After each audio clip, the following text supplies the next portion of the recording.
Star Network is here.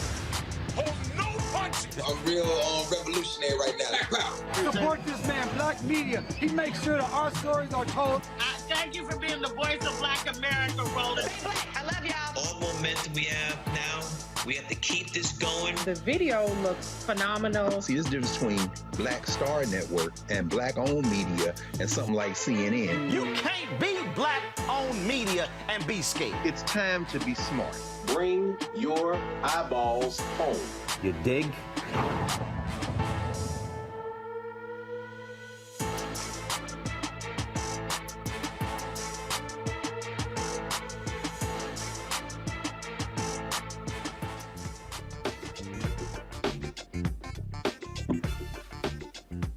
Hey, folks, today is Thursday, the 1st, 2022. Come up the live network with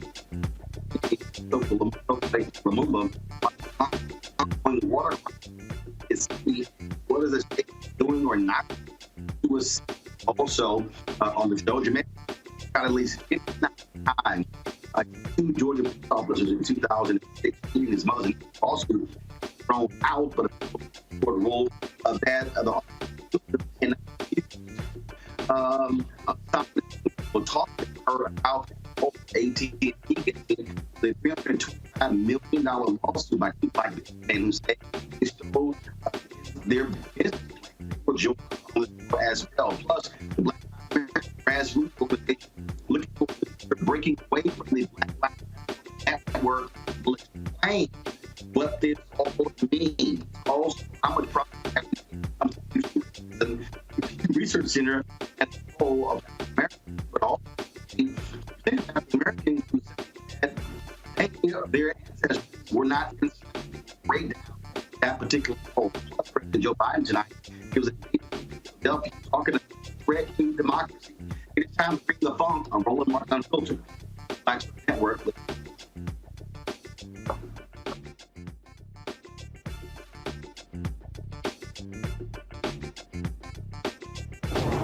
Whatever the miss, he's on it. Whatever it is, he's got the scoop, the fact, the find. And when it breaks, he's right on time and it's rolling. Best believe he's knowing. Putting it down from sports to news to politics. With entertainment just for kicks, he's rolling. Yeah, it's Uncle Roro, y'all. Yeah, it's Roland Martin.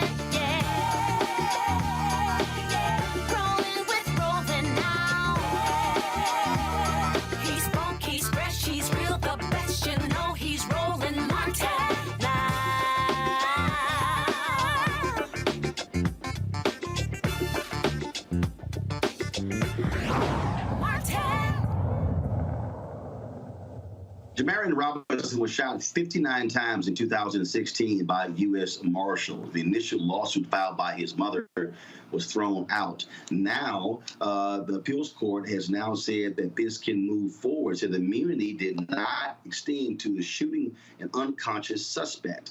Monteria Robinson and her attorney, Mario Williams, join us now from Atlanta. Glad to have both of you on the show. Explain to us, Mario, exactly what actually happened here. So the first one was thrown out, but now the appeals court said that immunity does not apply to these officers? Yeah, Roland. So in short terms, we were in federal court. We filed in district court. I took over the case after a couple of lawyers had been on the case. We filed what they call summary judgment. The district court judge, who is now actually the chief judge of the district court in Northern District, Georgia, he ruled against us. He said that qualified immunity applied, that there was no tribal issue on constitutional violation. We appealed to the 11th Circuit. On Monday, the 11th Circuit reversed the district court, saying that qualified immunity does not apply and that they should be, and they will actually stand a jury trial. Monteria, obviously this is great news, and this is one of the issues that we have often talked about, how qualified immunity is used to protect police officers. Yeah, correct. So with that being said, this case does take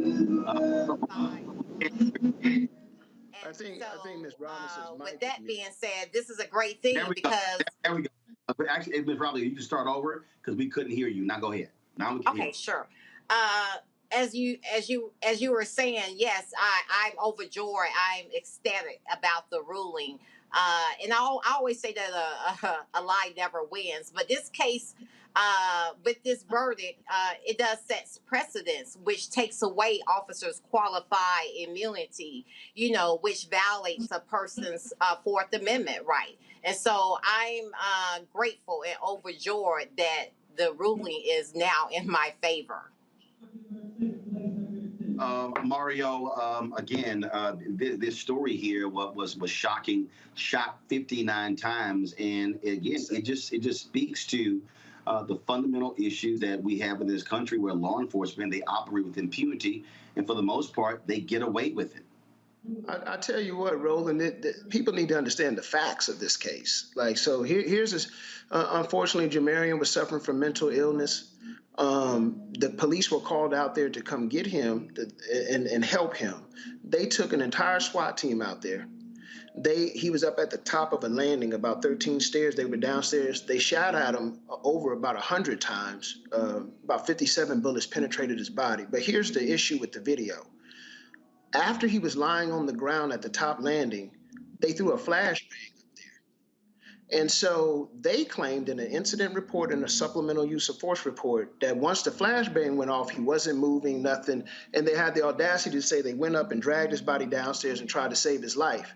The video that you have on the screen came out. We hear the flashbang, but then we hear rapid gunfire about 20 seconds into the flashbang. The U.S. government, GBI, Georgia Bureau of Investigations, reopened the situation and said, hey, look, man, are you sure you didn't fire gunfire after the flashbang went off? We know you said that he was lying there motionless. Are you sure?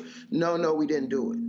Well, the district court said, well, I'm going to believe the officers, basically, just what you said.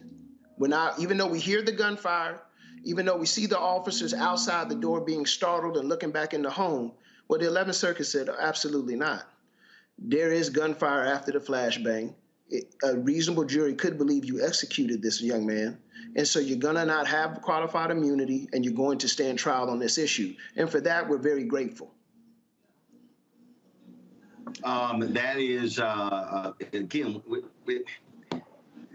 what is often the case, Materia, a lot of parents, they pretty much settle for a settlement as opposed to moving this thing forward. Y'all have not given up in pursuit of justice. Is that directly toward me? No, we have not given up. And actually, to be honest, I've been beating the pavement aggressively for the past 6 years. And Mario can tell you that I don't take, no as an answer. If I don't, and I'm not sure too if you're also aware about the earlier part of this month, Roland, we did find out that one of the officers was still employed as a SWAT trainer here in Atlanta, Georgia. So I'm not. That's another thing that I had to tackle also too this month. And this month was my son's anniversary, August the 5th, 2016 was the date of his death. So. Yes, I'm not playing with them. Yes, I've been kicking and knocking down doors.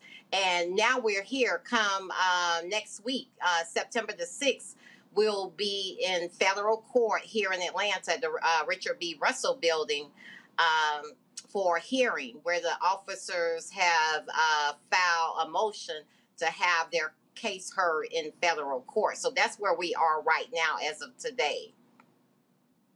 And Mario, do you expect the federal government to appeal this decision? Well, the process at this point is what they have to do actually, because it was a published opinion, and what that means is it set the law for Alabama, Georgia, and Florida. They would have to ask for the entire 11th Circuit to reconsider this decision, which is highly unlikely. They might do it. They have 45 days to do it because of the government. Normally, it's a shorter amount of time. But, Ro, I do want to touch on something for people to understand exactly what Ms. Robinson just said. These officers have been indicted. There's a hearing on their criminal charges next week. So you have a situation where officers were indicted in a criminal case on multiple charges. including a violation of oath of office. You can see the indictment. Yeah, there it is. And the district court still denied Ms. Robinson a jury trial, and it took us to go to the 11th Circuit to get a jury trial on these officers. And it is really sad that indicted officers in the United States of America, having murdered a young man just ruthlessly, would still be training SWAT officers on firearm use. I mean, think about that now. Ms. Robinson found out about it, went out there and boycotted, and suddenly the government officials in that county said, okay, well, we're going to pull him off that training. But this man was indicted after murdering somebody, and he's still on getting paid and training SWAT officers, including firearm use. And I would like to add to that, as Mr. Williams stated, these officers were indicted last year, October 26, 21, on 15 counts. It was Eric Hines, Christopher Hutchins, and Daniel Doe. And Daniel Doe is he died in 2020. But I would like for your listeners to know the 15 counts. So they were indicted on 15 counts, which was 2 counts of felony murder, burglary, aggravated assault, aggravated battery, 2 counts of false statements, 6 counts of violation of oath by public officer, and obstruction of law enforcement. And you got to think about, we pay their taxes. Do me and my family want our tax money going to corrupt officers? No, we do not. Absolutely. Well, we certainly will be watching this case. It's one of the cases that we often cover that details the kind of conduct of police officers. We certainly appreciate it. Ms. Robinson, as well as Mark Williams. Thanks a lot. Thank you. Talk to you soon. Indeed. I want to go to my panel now, talk a little bit further about this. Reese Colbert, Black Women Views, Dr. Greg Carr, Department of Afro-American Studies at Howard University, and will be by Erica Savage, founder of the Reframe Brain.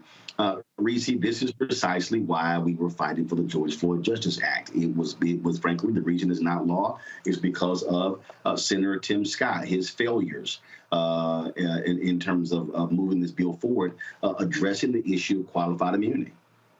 Right. I mean, qualified immunity gives people the right to basically execute citizens without any kind of personal civil liability. I mean, these people are looking at jail time. Hopefully they will get convicted of murder.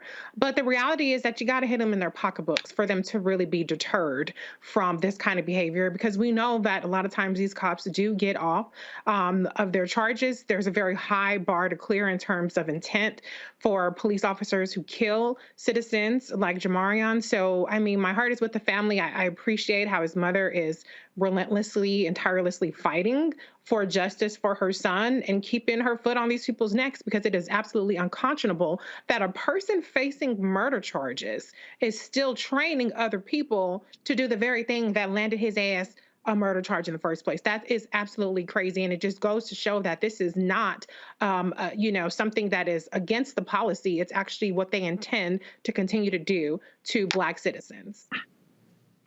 We see this over and over and over again, Greg, where unfortunately the laws are often far too much in favor of police, and the fact that they actually were indicted, but they couldn't have go forward with a jury trial. What the hell is the whole point of being indicted? Well, I mean, as we know, the law works in their favor, and I agree with you, Reese, 100%. Kudos to Ms. Robinson. That is a profile. She's giving us a profile on what has to be done at the point of contact. This was an execution. These patrollers were doing what they are trained to do. Of course, they were training others because that's what they're trained to do. It's qualified immunity technically, but what it is qualified impunity. It's qualified impunity. There's an attitude. Lynn Graham got slapped around today by a federal judge and said he must testify. He said in Georgia in the voting rights case, but he said, well, no, I'm a high-ranking government official. What the hell is that? That's impunity. In other words, you're acting with impunity. In Florida, one of Trump's appointees is saying that she may allow a special master to come in and look at these documents that were taken. He wants her to decide whether or not to extend some form of executive privilege over these documents. The Department of Justice is saying, wait, No, that is unprecedented for a judge to interfere. Well, guess what? He appointed her to the bench, and he's acting with impunity. These cops are acting the way that this culture trains white people to act when it comes to the law applying to them. The law doesn't apply to me when it comes to black people. The law doesn't apply to me at all if I can get to a certain rank. So these, again, finally, I agree with you, Reese. Mrs. Robinson, what she is showing us is how, as we continue to fight to make Senator Tim Mission Accomplished Scott irrelevant and take Joe Manchin and Kristen Sinema with you, while we're working on that end, she, having found out that they were still training officers, she didn't call anybody. She didn't go on approach. She went out there. Guess what? Enough of people do that, and this will end. So, yeah, all support for her, and I'm grateful to you for having that conversation with her and her lawyer, because that's what we need to see more of. And Reese, this is also why when we talk about voting, and again, people, I love these people who keep saying, "Oh man, y'all keep beating that dead horse. Y'all ain't nothing but a whole bunch of Democratic shields, and all you do is suck up the Democratic Party." Folks, who appoints federal judges? That's right. The party in power. Who confirms or declines federal judges? The party that controls the United States Senate. So y'all can sit here and y'all can call me and call Reese and call Greg and call Erica and call anybody Democratic shield all you want to. But and then I love people say, man, it's their performance bye-bye about with black women, other than all that shit don't mean nothing. It has no impact on my life. Do you now understand the role of federal judges? Y'all, all this stuff is linked. And as long as we continue to give Republicans power over federal judges, these are the lifetime appointments. We better wake up and pay attention. Breezy. Yeah, absolutely. I mean, you can call me whatever the hell you want to call me. I call myself a problem solver. And the bottom line is the problem that we have is we have near all white prosecutors. We have almost all white male prosecutors, the same when it comes to judges. And so if you want to transform the way that black people are treated in this country and any measure of justice we can get from the so-called justice system, you have to exercise your power. And a lot of people feel good when they abdicate their power. They feel like that gives them some sort of moral authority over those like us who advocate for the slog and the slow work it is. And it would be faster if we didn't have so many people trying to get people to not vote, of actually transforming the system. So, whatever, that's irrelevant. The bottom line is that we have an opportunity in this election, as we do with every election, to continue the work of making sure that Democrats can do more to change the way that this system works for us. We've seen a lot of changes in a lot of areas. If we get a filibuster proof, whether that means eliminating the filibuster or gaining more seats, we're not going to get 60 seats. But if we gain more seats to make Manchin and Sinema irrelevant, we can see the George Floyd Justice and Policing Act pass if we hold on to the House. And when we talk about the prosecutors in Fulton County, when you talk about sometimes like in the Ahmaud Arbery case where the Attorney General came in and they appointed a special prosecutor there, that's also coming from Republican leadership. So we have to leave no stone unturned. Republicans leave no stone unturned, from school boards to election boards to judges to everything running down the gamut. So we have to have that same energy. And if you're not with that, then go on the hell over there and shut the hell up and let the rest of us do the work that we need to do to continue to try to move this country forward. That's right. Indeed. Got to go to break, folks. A lot of stuff we're covering. AT&T lawsuit filed by 3 black men. We'll talk to the 2 black men. We'll talk to the mayor of Jackson, Mississippi. We will also going to talk about in a quick money segment $2 billion on political campaigns this year. Oh, y'all know what they're offering black-owned media is a joke. We'll break that thing. You're Roland Martin Unfiltered from the Black Star.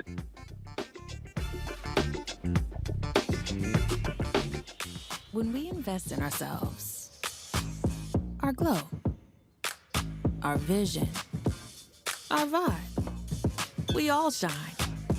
Together, we are Black beyond measure.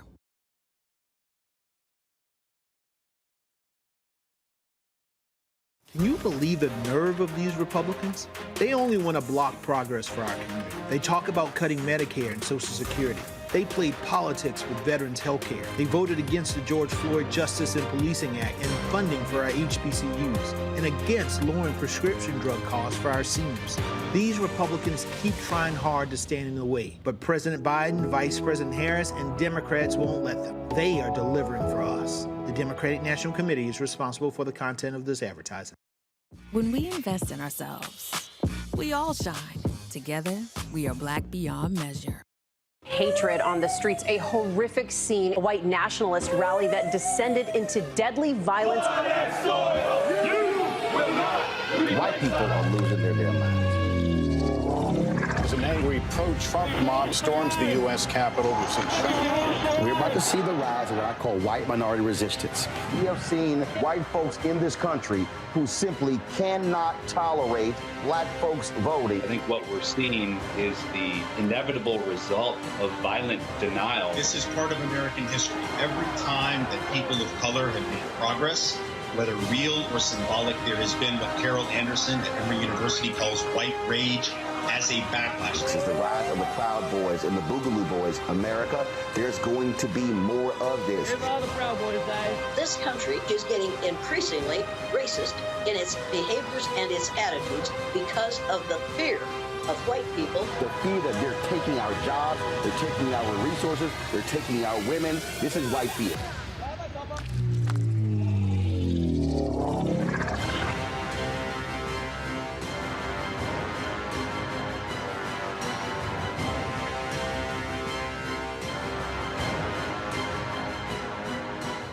Pull up a chair, take your seat.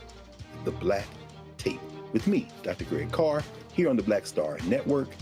Every week, we'll take a deeper dive into the world we're living in. Join the conversation only on the Black Star Network. When you talk about blackness and what happens in black culture, we're about covering these things that matter to us, speaking to our issues and concerns. This is a genuine people-powered movement. A lot of stuff that we're not getting, you get it, and you spread the word. We wish to plead our own cause. Too long have others spoken for us. We cannot tell our own story if we can't pay for it. This is about covering us. Invest in black-owned media. Your dollars matter. We don't have to keep asking them to cover our stuff. So please support us in what we do, folks. We want to hit 2,000 people, $50 this month, raise $100,000. We're behind $100,000, so we want to hit that. Y'all money makes this possible. Check some money orders. Go to P.O. Box 57196, Washington, D.C. 20037-0196. The Cash App is $RM Unfiltered. PayPal is R Martin Unfiltered. Venmo is RM Unfiltered. Zelle is Roland at RolandSMartin.com. How y'all doing? It's your favorite funny girl, Amanda Seals. Hi, I'm Anthony Brown from Anthony Brown and Group Therapy. What up, Lana Well, and you are watching Roland Martin Unfiltered.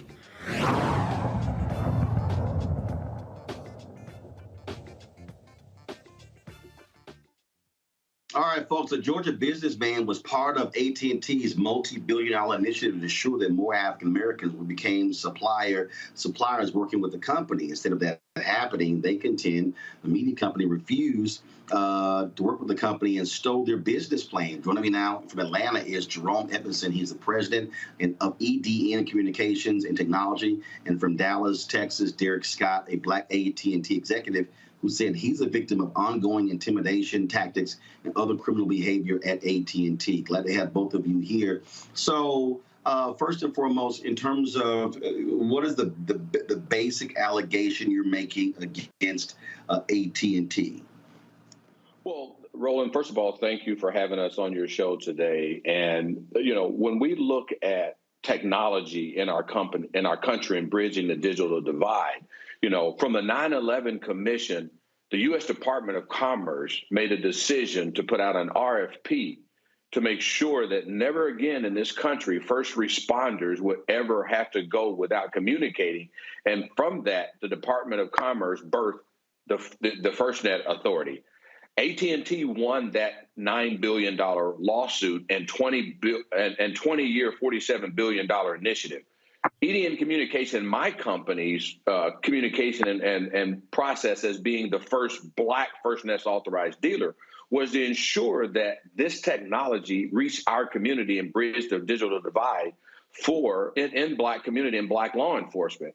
And not only did we set out to do that and win every month for an 8-month time period, and I want you to understand and the listeners to understand that this contract only lasted for 8 months before it was terminated for convenience. But for that 8-month time period, we were first and second every month in the company, putting this technology in Black law enforcement with organizations like the City of Dallas, Georgia Department of Juvenile Justice, Houston.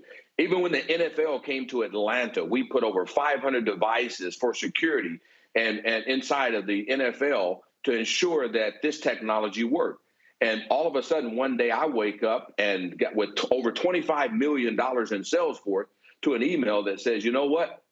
You're growing too big. Your contract is terminated for convenience. And the gentleman that's on the phone with us, Derek Scott, was my AT&T manager who said differently. And I'll let you tell you what happened to him once he began to refute that terrible decision that they made. Derek? Yeah, I appreciate that. And thanks again for the time today. I think Jerome's absolutely right. This was a 9-month process where Jerome and I didn't know each other before this time and point, and they put us together. And when they did, we started to do exactly what we were asked to do. It was my job, and Jerome to do his job.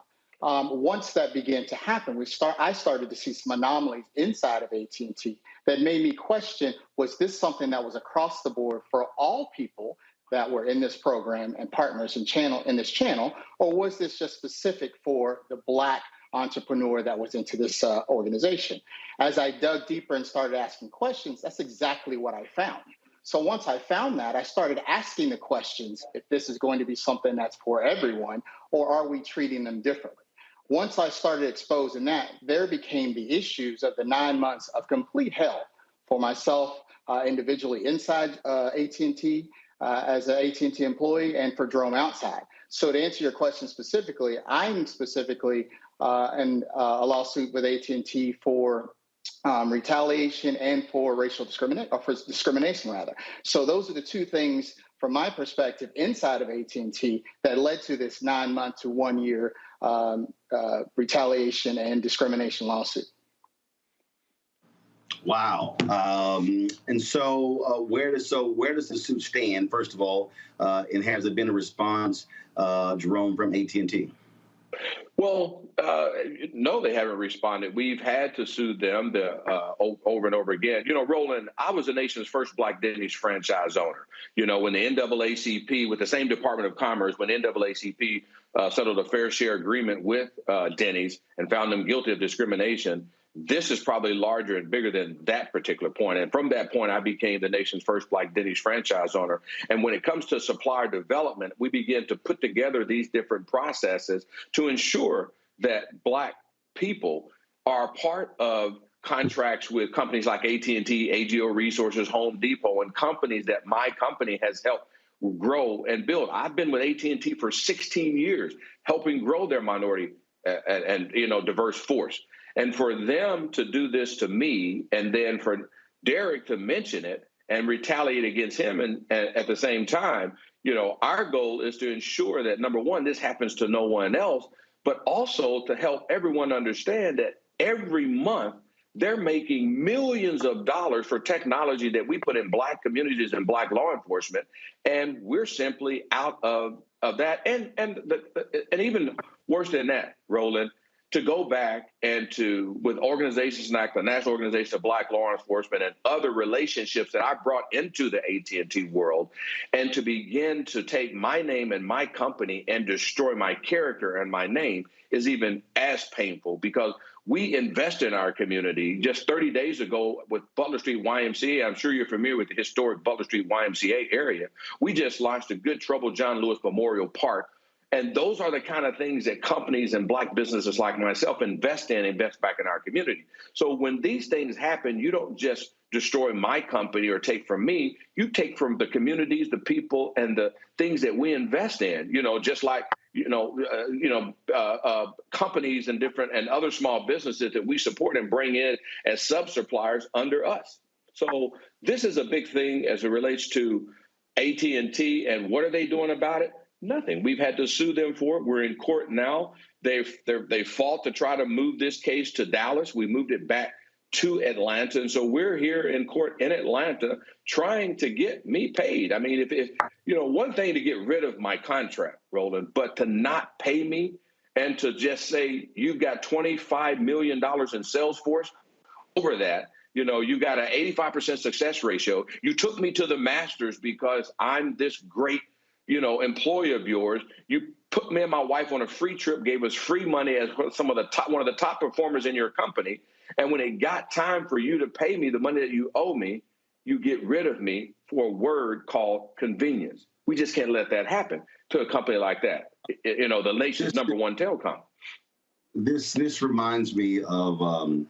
First of all, there are several things it reminds me of. And I think back to there was Willie Gary representing some brothers who came up with the idea for a sports complex in Florida.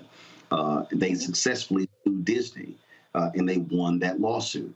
And when I think about, look, when I was just talking about going on a break, we got my company got a call today from a firm that's handling the advertising for several political campaigns, and what they put on the table is an abomination. And I'm not going to name the campaigns yet. I'm not going to put the amount out there yet. But let me just say, I damn near get paid that to give a speech. Wow. And the thing that's interesting to me is, and I keep saying this to people, if you want to talk about why we are in the condition that we are in, it's because Black companies are not allowed to be able to build capacity, be able to grow. We have the numbers. We can show how great we do. Joe Anthony, when he had to sue a DDB Worldwide, said they got a $4 billion media contract from the U.S. Army. He said they helped get it, but then once they got the contract, kicked them to the curb. So then he sued them. And so we see this, and what we're seeing is that we're, in Derek, your case, you're executive there. We were frozen out of corporate America for quite some time. But even we're talking about building our businesses. This is what happens when we even launch businesses. Then they starve us and then force us to be able to take pennies on the dollar or refuse to pay us at all. You're exactly right, Roland. And not only that, can you imagine being the poster child? AT&T has me all over the country. We're going to spend $3 billion, listen to this word, with Black suppliers by 2020. And I'm in periodicals across the country and all of that. And within that same year, before they announced that they spent over $3 billion, they didn't announce that they took my money and terminated my contract for convenience. Look at what happened to Byron Allen. The same thing with AT&T when they bought CNN and Time Warner. They shut Byron out. They just simply took his programs off. What did Byron have to do? He was awarded $50 million and then sued Comcast for over $1 billion, and that one was settled. We have to speak about, because if we as business owners will begin to push, just like we did Denny's. Look at the success with Denny's. Denny's was $27 a share until Black people got on Roland Martin's show and said, we're not going to take it. And guess what happened? Those shares went down to 7 cents a share, and I became the nation's first Black Denny's franchise owner and helped other organizations get that. We've got to do the same thing with AT&T and its FirstNet authority, because FirstNet is owned by the U.S. Department of Commerce. This is a Biden administration, and there's a bill that Congresswoman Demings is authoring right now for the renewal of this contract. We need to just call Congresswoman Demings and our Congressional Black Caucus leaders and say, do not approve this next bill, approve FirstNet again until there is inclusion for Black suppliers inside of that. And we need to talk about the dark side of diversity, equity, inclusion. We can't leave the Black out of diversity, equity, inclusion, because that's another thing that we're faced with, white women and all those different things. Nothing against that, Roland, but it's just what we face to face all the time. And then you give us these contracts, you take us from us, and we've got all these employees and everyone else that we're embarrassed and we're out here in the relationships because you can take it and no one says anything. Not on my watch. I'm going to sue them. don't even get me started. DEI is totally BS for me. Now, Derek, you say you're being targeted. So are you a part of Jerome's lawsuit, or do you have another claim against AT&T? I have a separate claim. So as much as we're talking about outside, it's happening inside as well. The shackles are on inside as well as outside. So I'll give you a few examples of what they've done to me since I've met Jerome and since I've started asking these questions. They've done things like put me on a performance improvement plan, even though I made 110% plan that year of 2018 at that point in time, 2018, with 5 of my co-peers of 7 that were under 70%. Had absolutely zero retaliation against them whatsoever and should have been put on a performance improvement plan.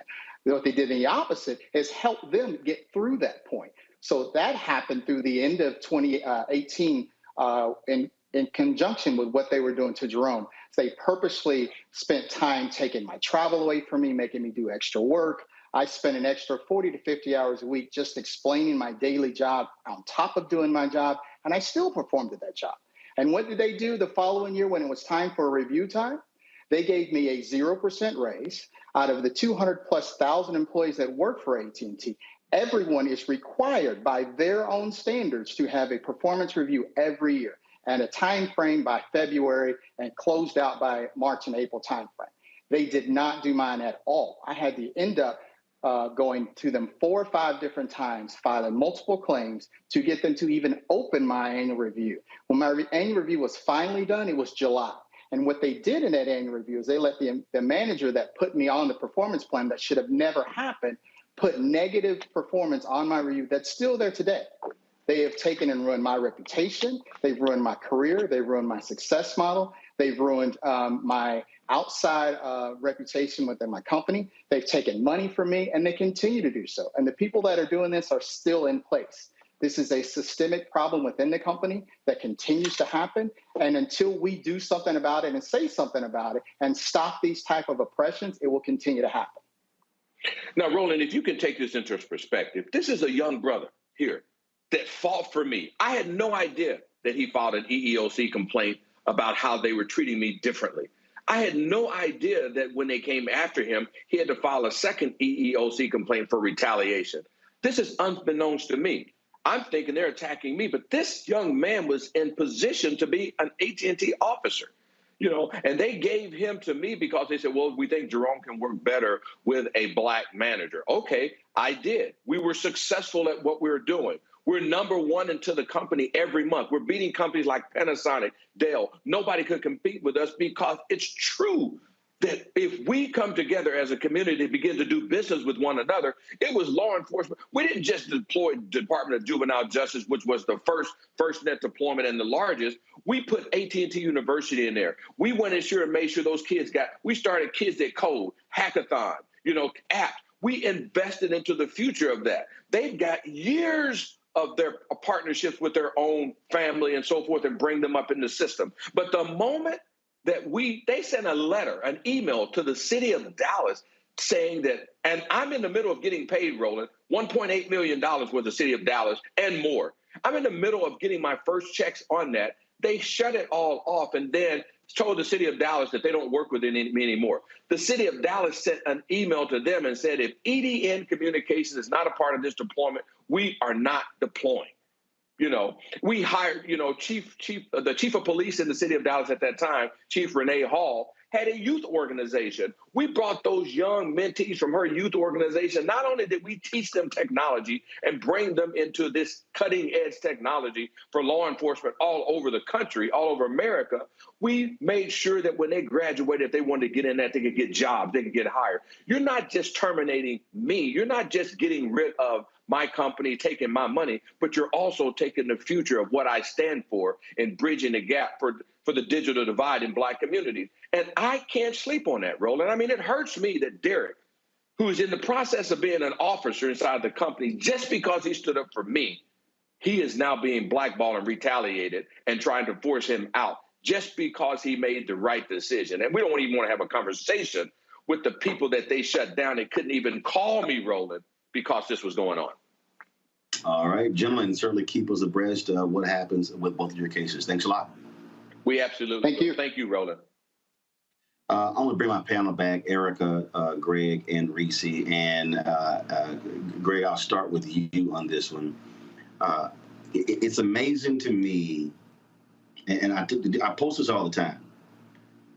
I could talk about some bullshit. I could post some bullshit on Instagram, Twitter, and Facebook, and all of a sudden, folk will respond like crazy. And I posted something the other day. I forgot what it was, and I actually, I know what it was. Folk were talking about. They were talking about Nick Cannon and his children, and I said, well, Nick had his 10, Eddie Murphy got 10. And all these folks responded, and what was a trip was, it may have had 500, 600, 700 comments. And I said, you know what, that's real interesting. Because when I post about us not getting access to billions, is 7, 8, 10. And what I keep saying to Black folks, if we are not following the money, that's why we have this segment called Where's Our Money? This is why we are in the situation we're in right now. This is why we are hoping for white philanthropy to give to our HBCUs. This is why our Black civil rights organizations are not funded by us. They're funded by corporate America. This is why they can't be aggressive in going after corporate America in cases like this, because that's who's actually funding them. And so, if folk don't understand, if you talking about America and you ain't talking about the money, you ain't talking about America. Roland, I tell you, brother, I don't have a good answer. I mean, the capitalist system we live in is not defined by countries. It's defined by corporations. And these interlocking international corporations that continue to oppress people globally. Now, how that plays out locally is readily apparent. I mean, this lawsuit, you know, having read the complaint, it isn't surprising, it isn't stunning, but it is, I think, a reminder to those of us who can cut through all of this noise to pay attention. It is a reminder of how power works. You're absolutely right. I mean, to read the complaint and understand that Brother Edmondson avers that AT&T didn't even know what Noble was, didn't realize that Black law enforcement officials through cities like Dallas and Atlanta control over 50% of first responder budgets. And so when AT&T figured out that he had better in than they did, and in the complaint he avers that his sales force outsold all of AT&T's Lily White sales force, they basically decided to cut his throat. I mean, you talk about a move that we should be up in arms about. It was remarkable to see how these white boys just decided, hell no. And so for Dallas to respond as it did, for him to get the venue, continue to be in Atlanta, you know, I can imagine Jerry Jones picking up the phone, talking to his golf buddies at AT&T and saying, we're going to get this N-word out the paint. I don't give a damn what you... And then meanwhile, here we are paying our monthly bills to AT&T, worried about how many kids my friend Nick Cannon has. And we can't get grabbed by the lapels and understand that until we can pull together the one power we do have, if we will actualize it, which is numbers of people, meaning we have to not only support Black news media, we have to listen to what's being said and then think for ourselves. I really don't see a future forward for the American Negro, Roland. I really don't, because we're going to be victims. Right. And Erica, this is when we talk. I was telling someone this earlier. In Dr. King's book, Where Do We Go From Here, Chaos or Community? He said that there are 4 institutions that are prime positioned to liberate Black America. He said the Negro Church, the Negro Press, Negro fraternities and sororities, and Negro professional and business organizations. And what he said specifically, and the reason I focus on this, obviously because it's media, I focus on this because what he said is that the Negro press cannot fall for the conservative and must maintain its militancy. That's right. Then he talked about professional organizations and fraternities and sororities. What he's talking about, this is the collective mass of Black people where you can use your power and your leverage to be able to make a series of demands. And so if all of a sudden, that's what Operation Breadbasket was about. That's what Reverend Leon Sullivan was doing in Philadelphia, who introduced that concept to Dr. King, who adopted it as Operation Breadbasket. There were plans to create Operation Breadbasket chapters across the country, separate from the Southern Christian Leadership Conference. As Coretta Scott King said, they killed my Martin when he started talking about the money. And so what I am trying to get these hard-headed Black folks today who keep saying, man, you out here begging a white man for money. Well, fool, you go. What did the robbers say? Why you rob banks? Because that's where the money's at. So part of our deal is we've got to have our institutions, our Black churches, fraternities and sororities, business, professional organizations, and Black media align, asking the question, what a check. I know, look, reparation folk, you trying to get the political people to do that. I'm talking about the money that exists right now. And if we are so fixated, Erica, on bullshit, on housewives, on comedic shows, on laughing and dancing and how many kids somebody have and whatever, then they sitting here going to the bank cashing checks, and then we still sitting here broke as hell wondering why we can't afford to build our communities. And the other thing, you know, a few points which you made there, when we talk about pillars, the first one that you named, Black folks, the Black church, we are the most philanthropic group in this country. So that's off the top, period. That's where people take their coins, to the church. And we are the most giving, not even talking about the extra tipping that we do to kind of add in the notion that Black people don't tip, which is a complete and utter lie. But then that makes me think about, too, when you talk about those 4 specific institutions, about the Chamber of Commerce. Now, they're supposed to represent all businesses within a community, but we know that that's another arm of Republican right-wing ideology and ways to get people riled up and to communicate to those folks that are in Congress. They do it all day, every day. They have an institution whereby members do pay a fee to be a part of the chamber at different levels, and then they communicate their list of demands to their legislators, both at the state level and at the congressional level. So listen, I think, you know, it's a few things. We can do housewives and we can also be about our business at the same time, but we have to do something that I've heard Reese and Greg talk about earlier. We have to keep our foot on the gas. And I think that we can do that with a real focus, with an understanding that this is something that happens in elections with Republicans all the time.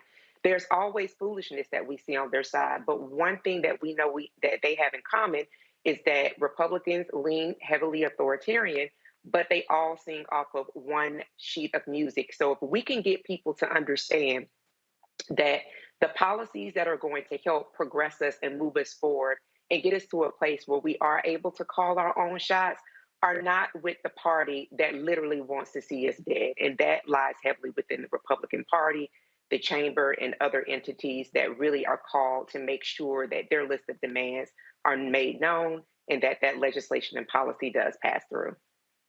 See, the reason some people get mad at me, Reese, when I bring up the housewives is not that it's because people watch. I know you do. I know you watch it. But here's the point that I keep making.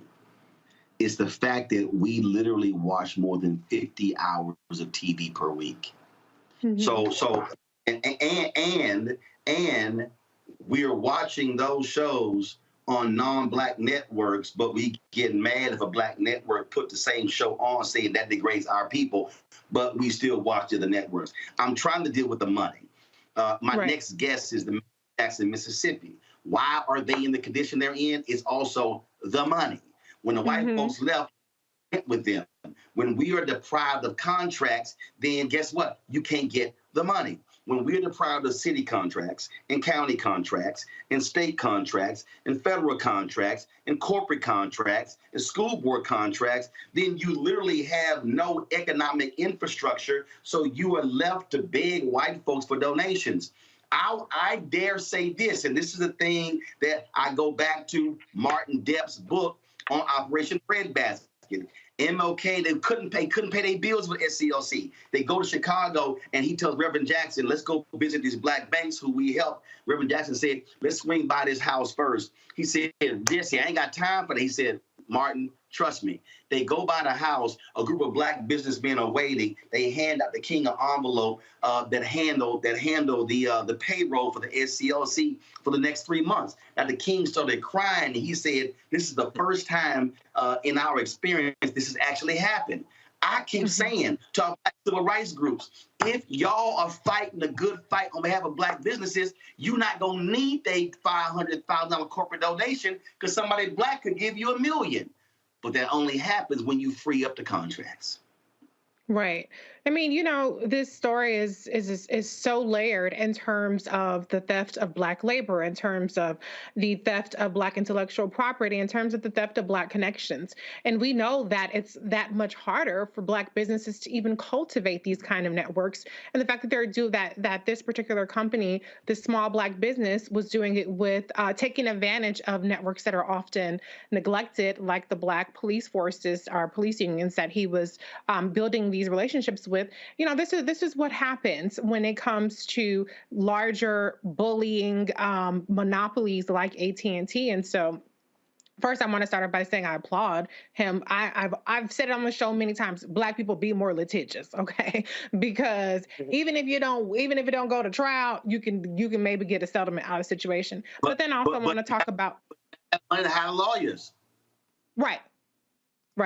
But I also want to talk about the black manager, because this is another thing that we see time and time again. Last week on your show, you know, one of the topics last Thursday was black doctors being dismissed at disproportionately higher rates. And we know that across corporate America, when black people are in business, the number one way they try to get at you when it comes to shushing or quieting down or retaliating you against raising disparate treatment is they try to make it a performance issue. They do this performance improvement plans to get black people out of these positions of power and to try to cover their tracks. And so the reality is, you know, we have to cultivate our own networks. We have to hold on to those networks so that somebody else can't come in and take advantage of it and leverage it and shut us out.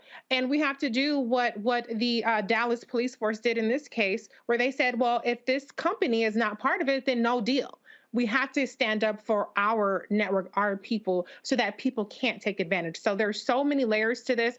But as everyone has said, you know, we got to stick together. We have to take advantage of our power. And then, like Erica said, yes, we can do both with the housewives and with the news. But we got to do more of the news. We got to do more of the political and civic engagement, less of the disinformation, less of the YouTube scholars who lead you astray and pump your head full of non-solutions, but things that might make you feel good because you're not actually out there solving any problems. I'm going to make this last point, and I said this. The political campaigns are going to spend $2 billion this year. $2 billion. I can guarantee you black-owned media will not get 1% of that money. NARAL and Planned Parenthood, they've raised more than $100 million to run ads about reproductive rights. Black women, black women's organizations, Deltas, AKAs, Sigma Gamma Rho, Zetas, Links, Ladies of Distinction, Eastern Star, y'all should be saying how much of that money y'all spending towards black people. Oh, but y'all want sisters to come out to vote. But you ain't gonna spend the money with sisters. The same should be saying for all the different campaigns. Not just the black folks running for the United States Senate, but the question should be asked of Sherry Beasley's campaign, Mandela Barnes' campaign, Raphael Warnock's campaign, Val Deming's campaign, Fetterman's campaign in Pennsylvania, and the others. who's controlling the money? White ad agencies, white political consultants, and what are black people getting? Are we getting the influencer money, or are we getting the media money? Because I'm telling y'all right now, the media budget is bigger than the influencer budget. Yeah. What I'm trying to explain to folk is, I'm trying to walk y'all through what the apparatus is. What I am explaining to everyone here, and again, y'all just saw we ran an ad from the DNC. We just got that ad buy. We appreciate that. Is it a six-figure ad buy? No. Should it be? Yes. But we hope it's going to be. But this is precisely why we can't hire hundreds of people. This is why there's no... Everybody's watching me. I need y'all to understand something. If you break down how many actual news reporters Black-owned media has right now, I guarantee the number ain't 50. I want y'all to think about what I just said. I'm talking about Blavity, The Griot, Ebony, Essence, Black Enterprise, Urban One, NNPA, Black Star Network. If I threw in a couple of more, let's say, I guarantee you, who's actually doing news reporting? It ain't 50, because we can't afford it, because we get frozen out. So when y'all hear me talking about calling certain companies out, now you got to understand the money is what's behind it. And if you don't access the money, then you cannot grow. You cannot build. Always follow the money. Roland, I mean, to connect these two things very plainly, as you're talking, I'm thinking about the fact that these white companies see fit to give Charlemagne the God a minstrel adjacent news ish commentary show. So I'm not one of the Housewives fans for this reasons. Those things are curated to continue to keep our people away from political conversations like this. AT&T is trying to cut out a man who is subsidizing kids that code. And these kind of things. See, a great deal of this is political. These two things, one of the reasons why we have to fight to subsidize black media is that black media that is doing this kind of work is in direct opposition to these companies.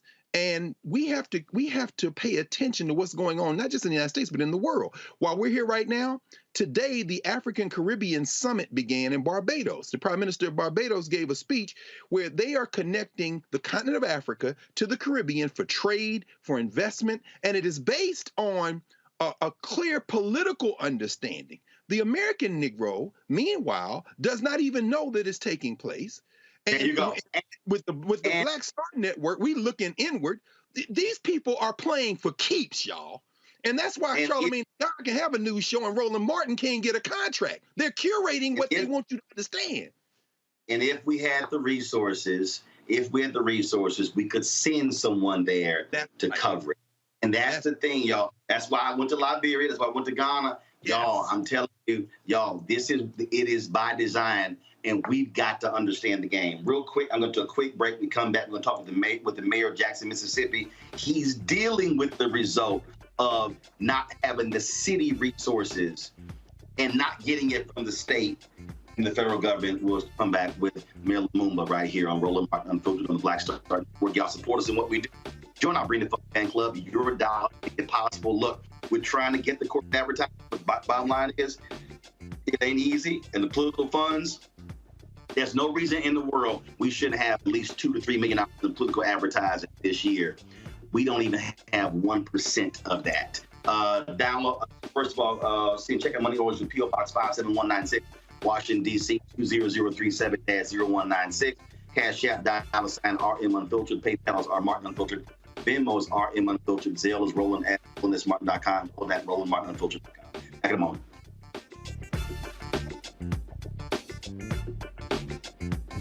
When we invest in ourselves, we're investing in what's next for all of us. Growing, creating, making moves that move us all forward.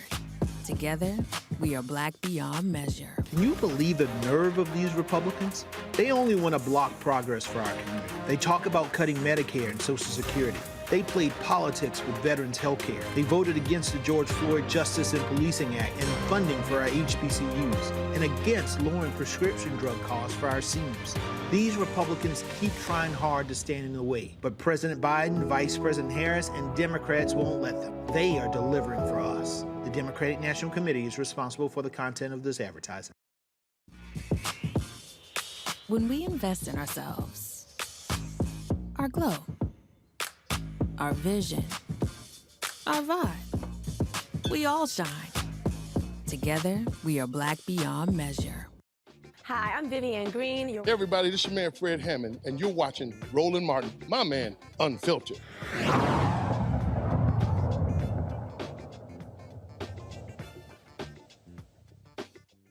Why does Black-owned media matters? Because we have been covering the story of Jackson, Mississippi all week.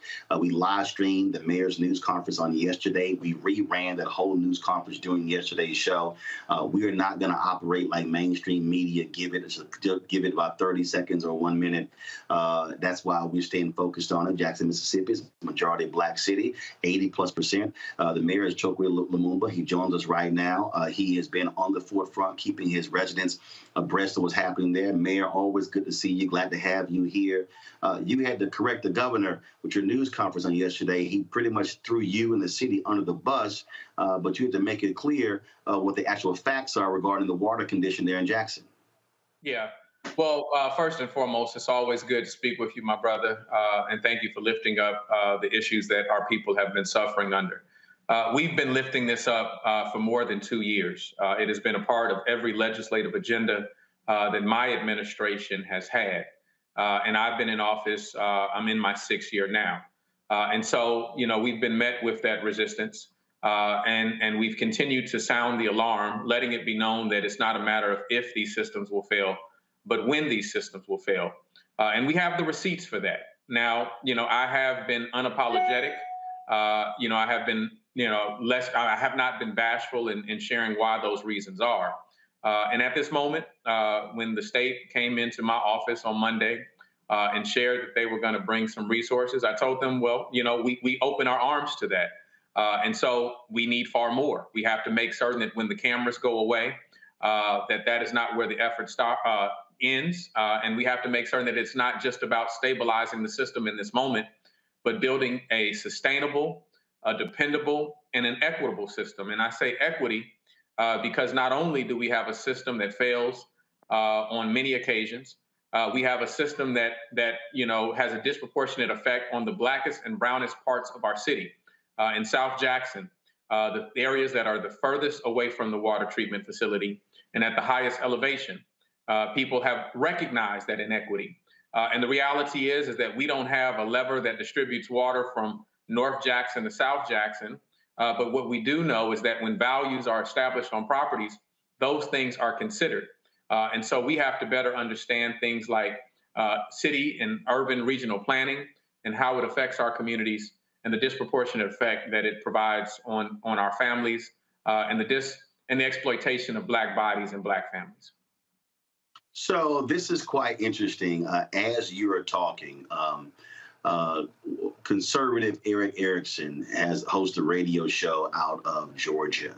And he literally sent this tweet 3 minutes ago. He said, and I'm reading this a quote. He was responding to a Washington Post story about what's happening in Jackson.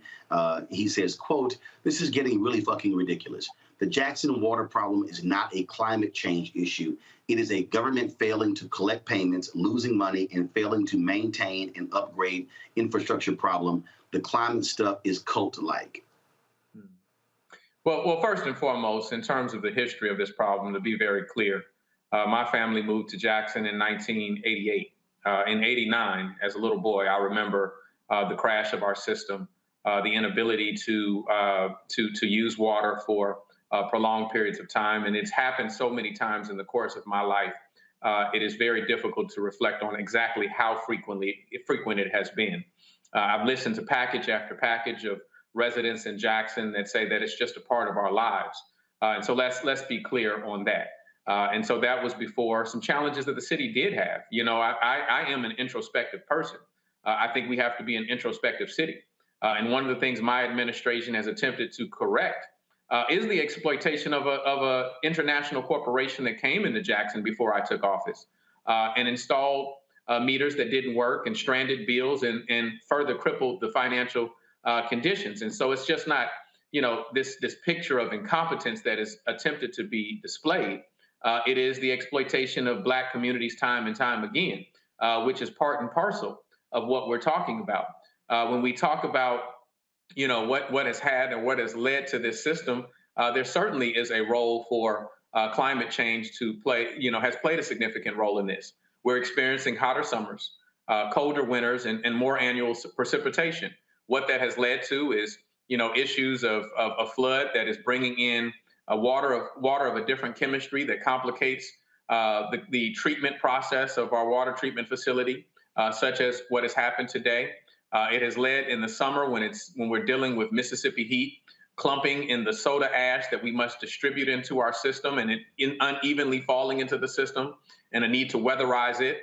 2 Februaries ago, when it made international news that Jackson was in this situation at that time, when we suffered a winter storm that debilitated our system. It froze raw water screens. We had an inability to get water in the plant. Therefore, we had an inability to get treated water out of the plant. These are things that we have the receipts on. These are the things that I've been screaming for years. I said that Jackson is actually the poster child for the infrastructure needs of our country, and it's far past time that we invest in it. Questions from our panel. I'll start with you, Reese, for the mayor. Hi, Mayor. Thank you so much for being with us. I've been hearing some rumblings about part of the reason that funding is kind of being withheld or kind of held in limbo from the state is because of trying to get leverage for taking control over the airport in Jackson. Do you believe that that has any kind of bearing on the lack of funding that has gone your way from the infrastructure package? Or do you think, what do you think should be done in terms of those negotiations? Yeah. So I will say that there has been an ongoing fight for us to maintain control of our airport, an airport that our city invested in, an airport that largely our decision of where it was located at the time it was built has worked to the benefit of surrounding communities. In fact, we housed our airport in an area right outside of Jackson called Rankin County, whereas conventional wisdom at that time would have said that we should have put it between Jackson and Vicksburg because those were the more densely populated areas. And so as the surrounding communities have grown, they now look in a vile way towards Jackson and talk about how they want to build around it.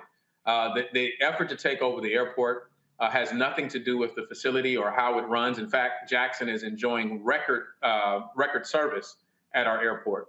We are one of the only cities that are offering more flights or more carriers since the pandemic than prior to the pandemic. And it's largely led by a nearly all Black commission that is doing an amazing job that took the airport out of the red and brought it into the Black. These are the narratives that aren't being told. And so there has been an effort to take over the airport, not only for the contracts and things that we certainly know that an airport can provide, but because the purchase of land that the Jackson Airport sits on is pristine land that can be developed, some of which is incorporated as a city of Jackson, and we can benefit from tax revenue, some of which is either unincorporated or incorporated in surrounding cities, but are certainly areas where we can have long-term leases that work towards the benefit of our airport. We certainly know the story of the Atlanta airport and how Black wealth was built upon that airport. We want to take advantage of that too. And so, yes, this has been a fight that we've been a part of. Yes, I have had struggles with certain state leadership that have offered to buy our airport for $40 million. And my recommendation or my statement to that was, if I were to do that, I must be dumb and cheap. And so I'm neither. And so we're going to protect our institutional assets. But at the same time, my primary focus over the last couple of days has been centered around how we restore water. And I have been working in a coalition because the time demands that coalition. But there are longer standing questions about how we maintain control of our water system and all of the resources. I'll say this last, is that the principle by which I guide my life and the principle by which I govern is one of self-determination. And so we want to make certain that we control our resources for ourselves and for the benefit of our communities. Can I just say the reason I asked that too is because I just want to be clear, and I'm glad you clarified it, that this is not a matter of trading one for the other, because I don't want anybody to blame you or the leadership in Jackson for what's happening with the water treatment plant because of, you know, whatever kind of shady business is going on. So thank you for clarifying that. No, thank you. Thank you for asking the question. Let's go to next, Greg Carr. Thank you, Roland. And hey, Brother Mayor, it's always good to see you, brother. Love and strength to you and the family and everyone there in Jackson. And of course, looking forward to this being remedied. Although one thing I can't say, though, is wishing Jackson State good luck in some September the 10th when we meet y'all in Memphis from Tennessee State, brother. We got to get that Southern Heritage Classic. But, you know, brother, one of the things that came up, there was a New York Times article today that talked about, you know, the $50 billion in the Biden administration has set aside for climate work. And I know that you've talked to the president. And one of the things I want to ask you based on that article was this. They're saying that applying for some of this money might require a special staff person coming out of the city of Jackson to apply. And there were a couple of federal programs that the Times notes. It isn't clear whether or not the city of Jackson applied. So the question I have is this.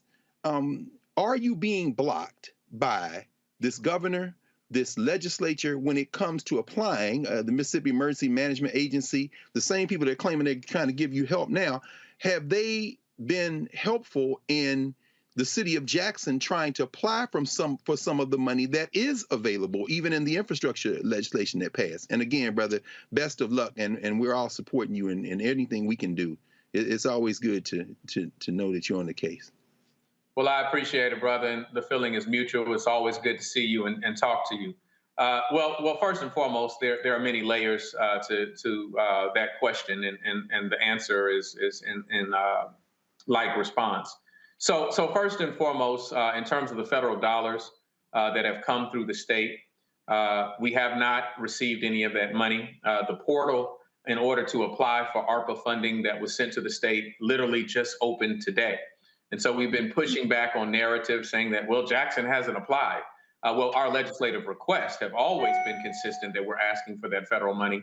Federal money, you know, that I might add that when I'm talking to Administrator Regan of the EPA, even when I talk to former Mayor Mitch Landrieu, the czar of the infrastructure bill, or even, you know, as many times as I've heard the president mention Jackson, they have all indicated to me that the money that was sent to Jackson, the money that was sent to the state of Mississippi, they had Jackson in mind. In fact, you know, I remember or recall a phone call that I was on with the president where he talked about exactly what the allocation was to Mississippi and that he hoped to see Jackson get that money, get its equitable share. But what we have is, you know, not a firm commitment to any dollar, that cities have to apply. All cities have to apply through MDEQ. That's the the Mississippi Department of Environmental Quality, and put our projects forward. And then after you apply through MDEQ, Jackson and Jackson alone has a duplicitous process where we then have to submit an application to DFA, the Department of Finance and Administration. And certainly that concerns me. There is no justification for Jackson to have that duplicitous process. It's another hurdle for us to climb, and it's another delay for people who are in need of relief now. Now, we are going after competitive federal funds. We are working and talking with the EPA. We are working and talking with, you know, agencies that are helping us, you know, map out a very precise and accurate request for our money, such as the U.S. Water Alliance through the support of the Kellogg Foundation. And so we have the expertise in the House. We're looking at BRIC funding, which is a federal grant that can provide large, competitive, but large sums of money to help repair infrastructure and help in resiliency. We are looking at WARTA funds. We're looking under every pot. And of course, we're looking at the Justice 40 initiative of the EPA, a piece of legislation that was authored that you know, was tailor-made for Jackson as you read that and read, the qualifications, the prerequisites for a city to apply, it speaks to a city like Jackson like no other legislation does. Thank you, brother. Thank you. Erica. Hi, Mayor. I'm so glad that you can be with us today, and I echo sentiments of my colleagues around thinking about Jackson, Mississippi, and really praying for quick remedies. My question is around we've read and seen, and you shared with us that Jackson, Mississippi is 80%, about 80% Black. And this month, September, is Suicide Awareness Month. And just thinking about the brain being 80% water, our bodies being about 60 to 75% water. Water is an essential element within us and around us. So with this environmental racism, I would say that you and your constituents are facing, do you have the necessary support in place?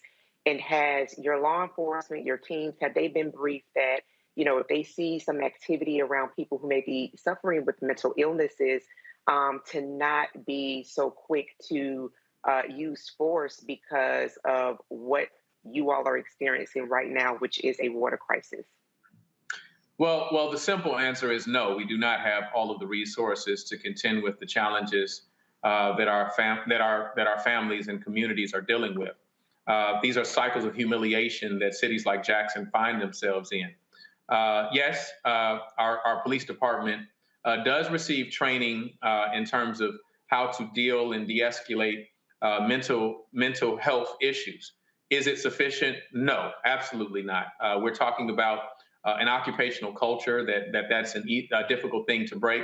And the reality is that our response to these challenges should not merely just be a punitive response, should not be exclusively a policing response. What we are attempting to create in our city is under the mayor, the office of the mayor, is an office of violence prevention and trauma recovery. In that office, not only are we looking to coordinate with violence interrupters and credible messengers and the like, but also we want to see a one-to-one. For every new officer we bring in, we want to bring in social workers. We want to bring in mental health professionals. When we talk about the sharpest increase in our violence in our city, in Jackson, that picture looks among our youngest demographics. We believe that as we have had to make the choice between a bad decision and a worse decision in the midst of a pandemic, we have often taken young people out of the institutions in which they thrive. And that has resulted in some negative consequences and negative relationships and young people taking permanent solutions to temporary problems. Instead of just making that a police response and substituting policing for parenting, what we're trying to do is also lift up curfew centers, centers where, when we see a young person that is out past a time that is a threat to them or a threat to community in some other way, instead of arresting them when often criminal activity has not ensued, let's take them to a place where we can remediate what is the actual root cause that has them wandering on the street in the first place. Those are the type of holistic responses that I think that we have to incorporate in our communities. And that's what we're trying to do in Jackson. And I thank you for sharing that, Mayor, because I just wanted to tie the current crisis in with also mental health as well. So thank you for sharing that. Thank you. Mayor, we certainly appreciate it. I am here in Houston. Your fellow mayor, my alpha brother, Sylvester Turner, they're having a water drive tomorrow for the folks in Jackson. It's taking place from 7 to 12. And I'm sure there are other mayors across the country who are doing their part to help you and the folks in Jackson, Mississippi. Well, I appreciate it, brother. I like how you slipped in that alpha brother thing. I like to say shout out to the Kappas as well. That's one. I didn't miss that earlier comment about Jackson State. So we're no longer even going by Jackson State. You can just call us Jackson. Y'all know who we are when we're coming, right? Just keep in mind, Mayor, you talking to an alpha there as well. So as always, Kappa. Good seeing you, my brother. Good seeing you. Love you all. Thank you very much. All right, folks, got to go to a break. We appreciate the mayor joining us. And let me say this here, y'all. What you just witnessed is why Black-owned media. That wasn't a 2 or 3 minute conversation. We wanted to give the mayor the space to be able to talk about it. Yesterday's news conference was 28 minutes. We ran all of that. And so this is why Black-owned media matters. So this is why y'all got to download the Black Star Network app. This is why you got to tell your friends and family. Because I'm telling y'all right now, mainstream ain't covering none of this. You're not going to see the AT&T story. You're not going to see that Jamarion Robinson story.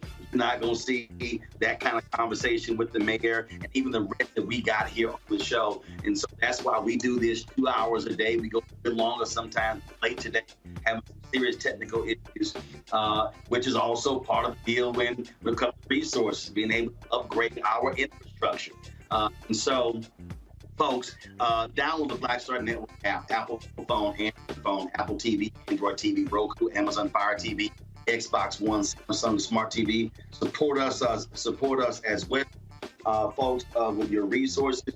We're working right now feverishly by January to launch a 24-hour streaming channel. We want to be able to expand our news coverage, but we can't do it without the resources. That's P.O. Box 57196. Washington, D.C. 20037-0196. Cash App, $RM Unfiltered. PayPal, R Martin Unfiltered. Venmo is RM Unfiltered. Zelle is Roland at Martin.com. Folks on YouTube and Facebook, hit the damn like button, y'all. Seriously. More than 3,000 y'all watching total, and we haven't even hit 1,000 likes. So hit the doggone. Look, hit the like button is free. It don't cost you nothing. All it takes for you is just a click, like button, that's it. So when I come back, we should easily be at 1,000. In fact, we should be at 1.5. We should be at 1,500 likes on YouTube. Y'all, let's get it going. Be right back. When we invest in ourselves, we all shine. Together, we are Black beyond measure. Can you believe the nerve of these Republicans? They only want to block progress for our community. They talk about cutting Medicare and Social Security. They played politics with veterans' health care. They voted against the George Floyd Justice and Policing Act and funding for our HBCUs, and against lowering prescription drug costs for our seniors. These Republicans keep trying hard to stand in the way, but President Biden, Vice President Harris, and Democrats won't let them. They are delivering for us. The Democratic National Committee is responsible for the content of this advertising. When we invest in ourselves, we're investing in what's next for all of us. Growing, creating, making moves that move us all forward. Together, we are Black beyond measure. Yo, it's your man Dion Cole from Blackish, and you're watching Roland Martin Unfiltered.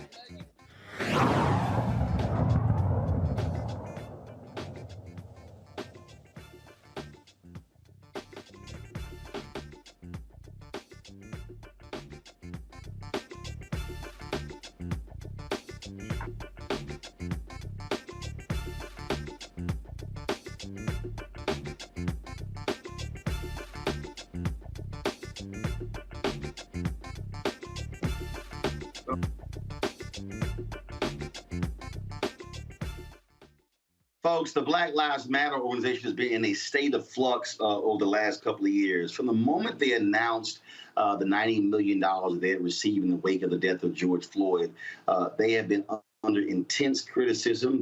Folks have been criticizing former co-founder Patrisse Cullors for the purchase of personal homes for her, but also a home for the organization. You've had the Black Lives Matter Global Network, a whole back and forth over their board of directors, who's controlling the group, who's controlling the money. Well, today, the Black Lives Matter grassroots announced, in essence, that they are separating themselves to fully explain this. This is their first interview. They had a live stream earlier. This is their first interview explaining this. It's Melina Abdullah. She, of course, leads Black Lives Matter Los Angeles. Melina, always glad to have you. So explain to folks what y'all have decided, because when you look at that press release, that statement, it sounded very contentious in blasting the Black Lives Matter Global Network, the foundation, if you will, for a number of things when it comes to what you labeled in the press release as self-dealing. Absolutely. So not only are we publicly making sure that people understand, or doing what we can to make sure that people understand that the Global Network Foundation is in the hands of a highly paid consultant who earned, according to their own reports, won't say earned, I should say given himself contracts, according to his own reporting, of $2.2 million at the beginning of 2020 alone. Right? So we want to make sure that we distinguish ourselves from them, that we are separate from them, but we're also suing them. We filed a lawsuit this morning. We know that when people donated to Black Lives Matter very generously in 2020, especially, but also through the last 3 years, that they were donating in order to contribute to the work that's being done on the ground, to the work that's being done to end qualified immunity, and the work that's being done to build a Black infrastructure in cities like Buffalo, to the work that's being done in the names of our stolen loved ones to topple unjust political systems and systems like prisons and policing. And so those dollars should rightfully belong to those who birthed, built, and are fueling the movement, as well as our platforms. So people might notice a shift in what they see on Black Lives Matter social media. That's because in March of this year, again, a usurper, one of these highly paid consultants named Shalomia Bowers, logged us out of our own social media and is now using consultants to post on the platforms that we built over the last 9 years. The BLK Lives Matter platforms are in the hands of someone who is not Black Lives Matter, who in fact is a consultant that never had their boots on the ground, who never has been in the streets, who's never put their lives and their careers and their bodies on the line, but is using our work and the names of our loved ones to enrich himself. So, look, this was, or even when Patrice was on my show last year, maybe it was in 2020, I was still just totally confused who did what, who was what, and it was all over the place. And so, as a part of what took place today, she released a statement. This is part of it. She says, "When I stepped down from the BLM Global Network Foundation in May 2021, I left a transition plan meant to ensure that grassroots retain the social media accounts as the forward-facing body of BLM, being handed the financial assets to advance the movement and continue to be the body that represents Black Lives Matter." I mean, isn't part of this situation where we're in right now is because it was convoluted in the first place in terms of who was doing what, who was over what. And so now you're left at a place where the money was going to the foundation. The foundation was supposed to disperse it to these various entities. And now she leaves, and now, you know, someone else takes over it. And so now it's sort of like all over the place. But you didn't have a continuity of leadership. Because even when she left, you didn't actually have a team that was left in place. Like it was hell for me just to even find out who the hell to talk to. That's right. That's right. And so there were two people who were very trusted that were named to be the senior executives of the Global Network Foundation. That's Makani Temba and Monifa Bandele. Unfortunately, the same political consultant refused to open up the books to them. So they said, "I don't want that mess." And they were actually never onboarded to lead the Global Network Foundation through this transition. Listen, when Black Lives Matter was born in 2013, when it came out of our collective rage when George Zimmerman was acquitted in the murder of Trayvon Martin, we were all just stepping into our sacred duty. We were building what we said was a movement, not a moment, right? And it took some time to develop structure. I was fully committed, and many of us were fully committed to continuing as a movement, not a moment. But this Global Network Foundation was kind of formed to receive these resources. And it was important that the boots on the ground also had a name and an umbrella.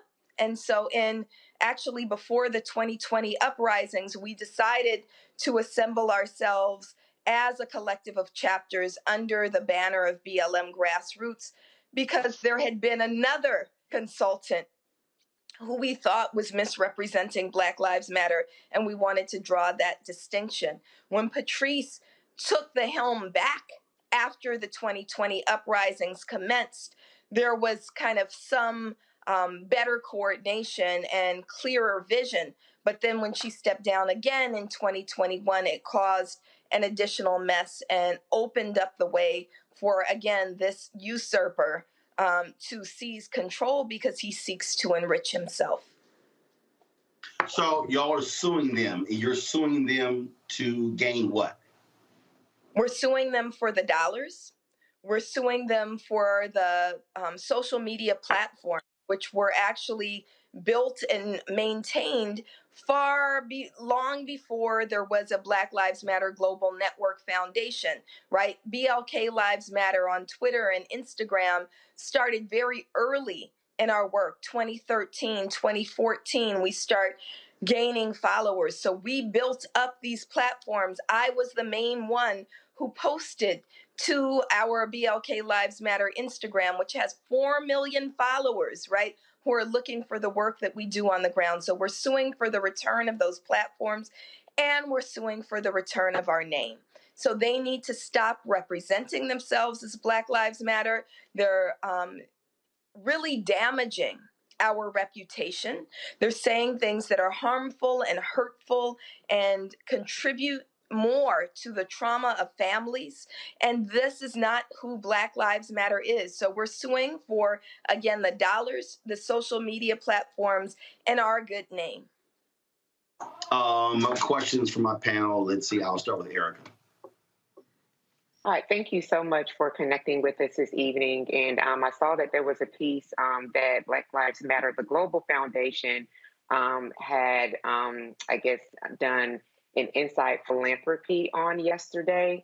So just really interested in seeing, they're posting like, it seems like every, 2 or 3 hours via Sprout Social. So my question for you would be, you say you're suing to get that capital that you yourself have sweat equity into. Those consultants that are posting, out of curiosity, are those white folks? Are you all familiar with them? And how much are they being paid to do what they're doing currently? So I've never been on the inside, and thank you for that question. I've never been on the inside of the Global Network Foundation. I don't really know with certainty how much folks are being paid and who the folks are. I can say that the board is populated by 3 people, and the person who for some time maintained individual control, sole control over the board, is someone named Shalomia Bowers. He is not white. He is a Black person who practices Judaism and does not really connect with Black community. In fact, when we were in a more cordial relationship, he shared with me that he'd never even been to a protest. So this is who's kind of at the helm. You'll see that his firm, Bowers Consulting, is the #1 expenditure from Black Lives Matter Global Network Foundation. I don't know who the other folks are. I do know that there was some time when most of their consultants were in fact white. I don't know if that continues to be the case because I'm not on the inside and I don't have a friendly relationship right now. Thank you for your work. Thank you. Reese. Thank you, Melina, for being here. I do recall, and Roland probably remembers this, that these board members were on the show, Roland specifically, in May, and it seemed a little inadequate, the kinds of reforms, I guess you can say, they were putting in place. For me, though, I'm still quite confused as to what the structure is, how any particular entity has claim over that specific entity, for instance, with the Black Lives Matter grassroots versus the foundation. It seemed like at the time back in May, this was done to create more transparency, but it seems like it's created more confusion. So I guess let me ask you, going back to the initial kind of reforms that were announced, the quote unquote transparency center that they put out there, were you in agreement at that time with the reforms that were made? And then the other question I have is just, where's the paperwork? I see the website, but I just wonder if there's some sort of legal paperwork behind this that kind of could help square some of this away, or is that what the purpose of the lawsuit is to try to establish that kind of documents beyond just what's on a website? Right. So that is the purpose of the lawsuit. And thank you for that question. Let me say that the Global Network Foundation can't even spell transparency, like quite literally. If you go to the Black Lives Matter Instagram, they have a post now that says transparency, and transparency is literally misspelled.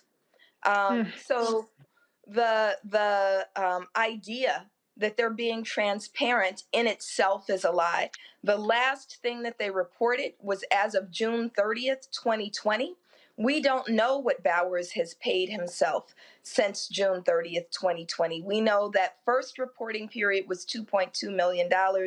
We know that there's many other expenditures that went to, again, these highly paid consultants, but we don't know where those dollars have gone. The lawsuit will be helpful in demanding information. There we go, misspelled transparency. Yes. Greg. Thank you, Roland, and it's good to see you, Doc. Good to see you, sis. And Good to see you, Dr. Carr. always, and I'm sorry about this. I mean, we're seeing the influence of foundations in the reparations movement, for example. All of a sudden, here come the money, and we know when the money comes, the problems are soon behind. You got forces trying to shape this.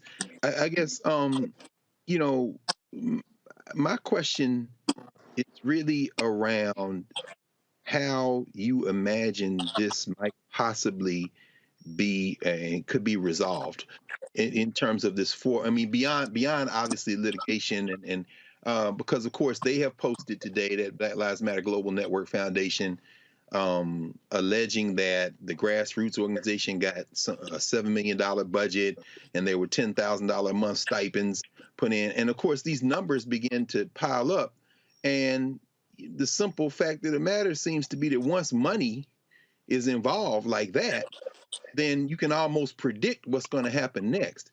How, and of course, Alicia Garza has been here in the last month talking about the work that they're doing, the census, the Black Census Project, and all that kind of thing. How, and given your long experience as an organizer, as a thinker, as an academic, as a sister in the street doing this struggle work, what would be the best case scenario in terms of trying to figure out a way to achieve some form of operational unity? Is this a matter of one or two people that just need to be taken out of the process in your mind? I mean, I don't know. I'm asking. So when we talk about operational unity, Dr. Carr, and you know this better than anybody, right? You have to start with people who are aligned basically in terms of vision. The people who are in charge of the Global Network Foundation right now have no interest in advancing Black liberation. What they have an interest in is lining their pockets. And so we absolutely have to move them out of the picture.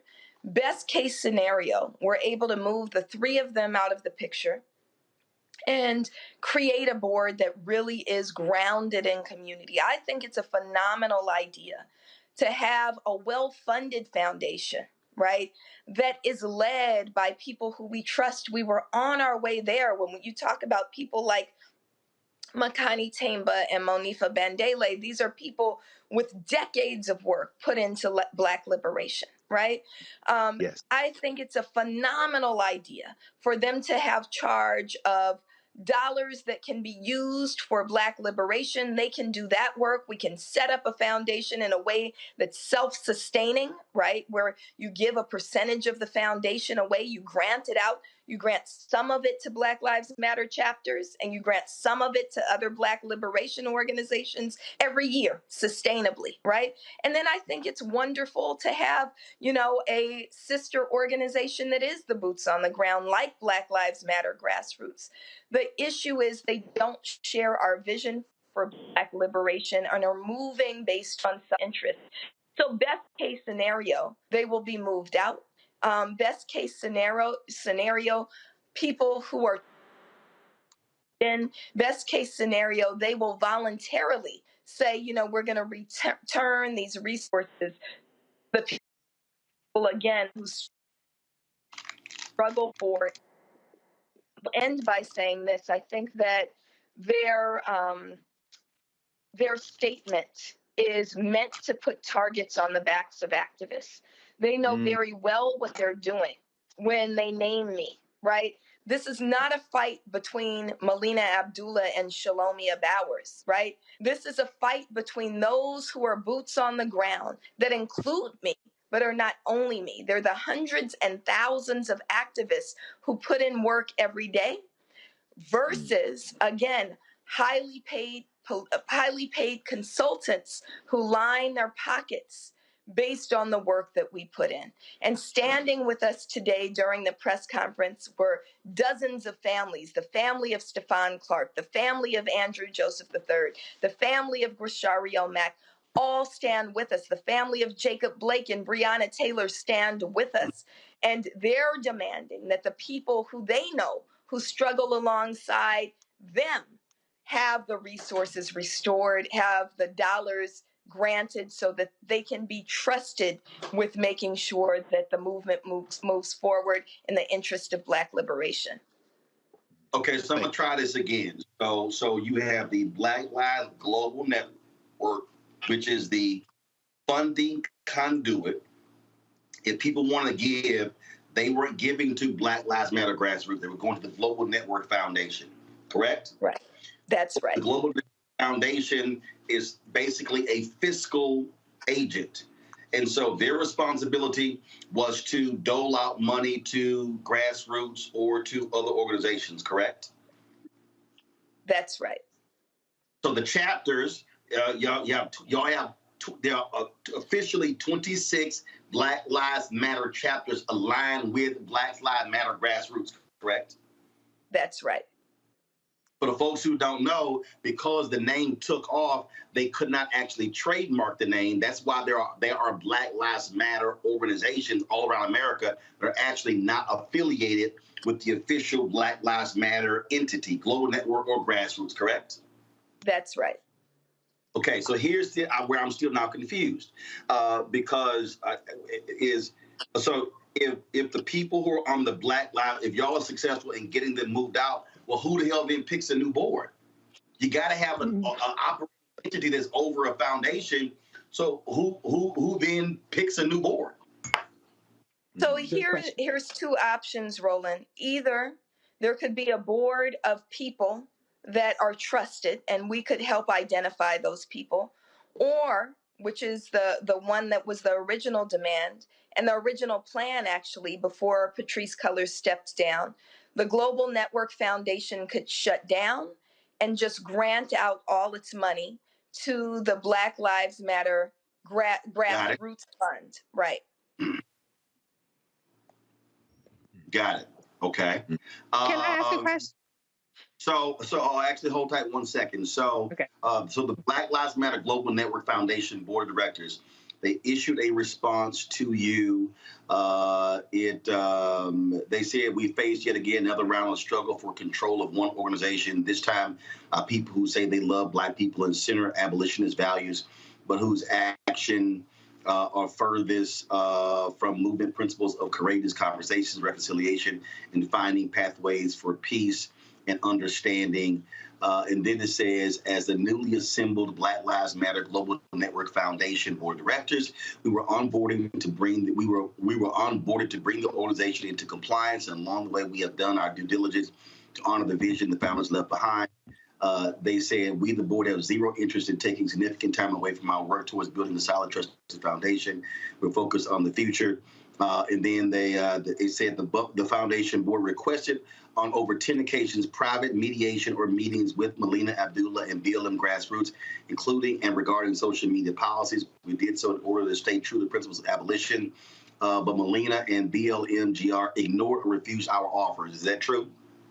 No, that's a blatant lie. And in fact, we have a letter requesting that of them. So this is a classic case of gaslighting.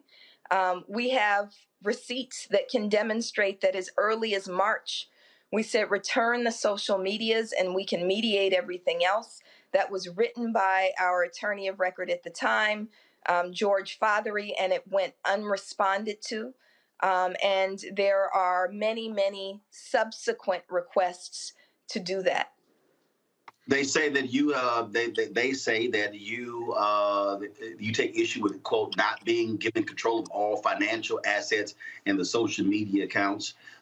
They also say since Patrice's departure, quote, Melina Abdullah and BLM grassroots have sent threatening letters and attacked the livelihood of BLM GNF's board members directly.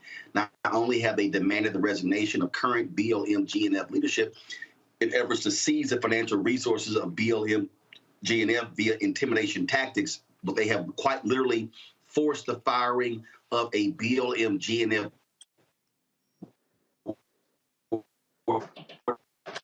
member from her job community. You respond to right. that? Yeah, that's another blatant lie. We did absolutely engage, and this is part of the calling in, right? We did engage in a movement letter that's remained private, right? 100 Black leaders signed on to a letter saying that Shalomia Bowers needs to step down.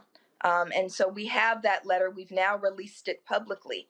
But it's signed by 100 movement leaders, including Makani Temba, including Monifa Bandela, including people like Ashley Woodard Henderson and Rukia Lumumba and Pete White and movement elders like Hank Jones. And so we did that privately. It became public today, but until then was not public. So what they're saying is a blatant lie. Just two more. They said, lastly, BLMGR and Melina Abdullah read a press statement claiming that Patrisse Cullors created a transition plan giving all of BLM GNF's assets to BLM grassroots. That is absolutely false. In fact, that statement in the press release was recanted by Patrisse and her team. No such plan exists or ever has. She said, in fact, when Patrisse Cullors stepped down from being the sole decision maker, executive director, and sole board member of BLM GNF in June 2021, she appointed a 5-person leadership council. So she did appoint a 5-person leadership council. That part is true. It is true that they did not want the statement that was approved by Patrisse yesterday morning released. And part of that is because of her legal fears. There is a transition memo, which I have a copy of. And so, again, we have receipts. And so, you know, at no time, my mother and my grandmother always say, if you lie, you'll steal. If you steal, you'll kill.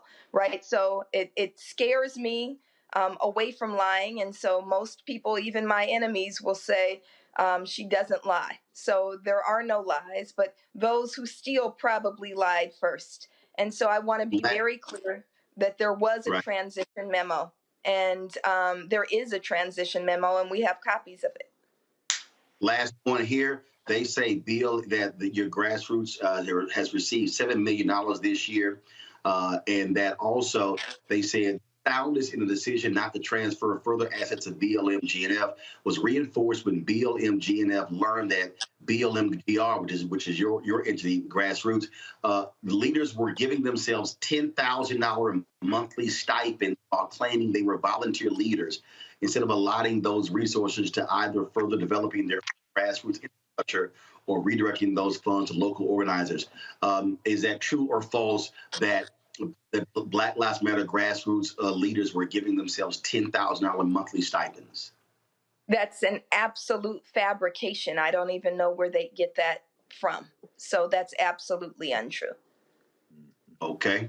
All right. Well, I certainly had said before to Shalom actually follows me on Twitter. I sent him a DM a few months ago. I've told the PR people I still would love to have them on because I still am absolutely confused. Reese asked the question. I'm still absolutely confused by the whole infrastructure. It is sort of all over the place. I'm still trying to quite understand it. I got a guess that's been holding for quite some time, but Reese, real quick with your question.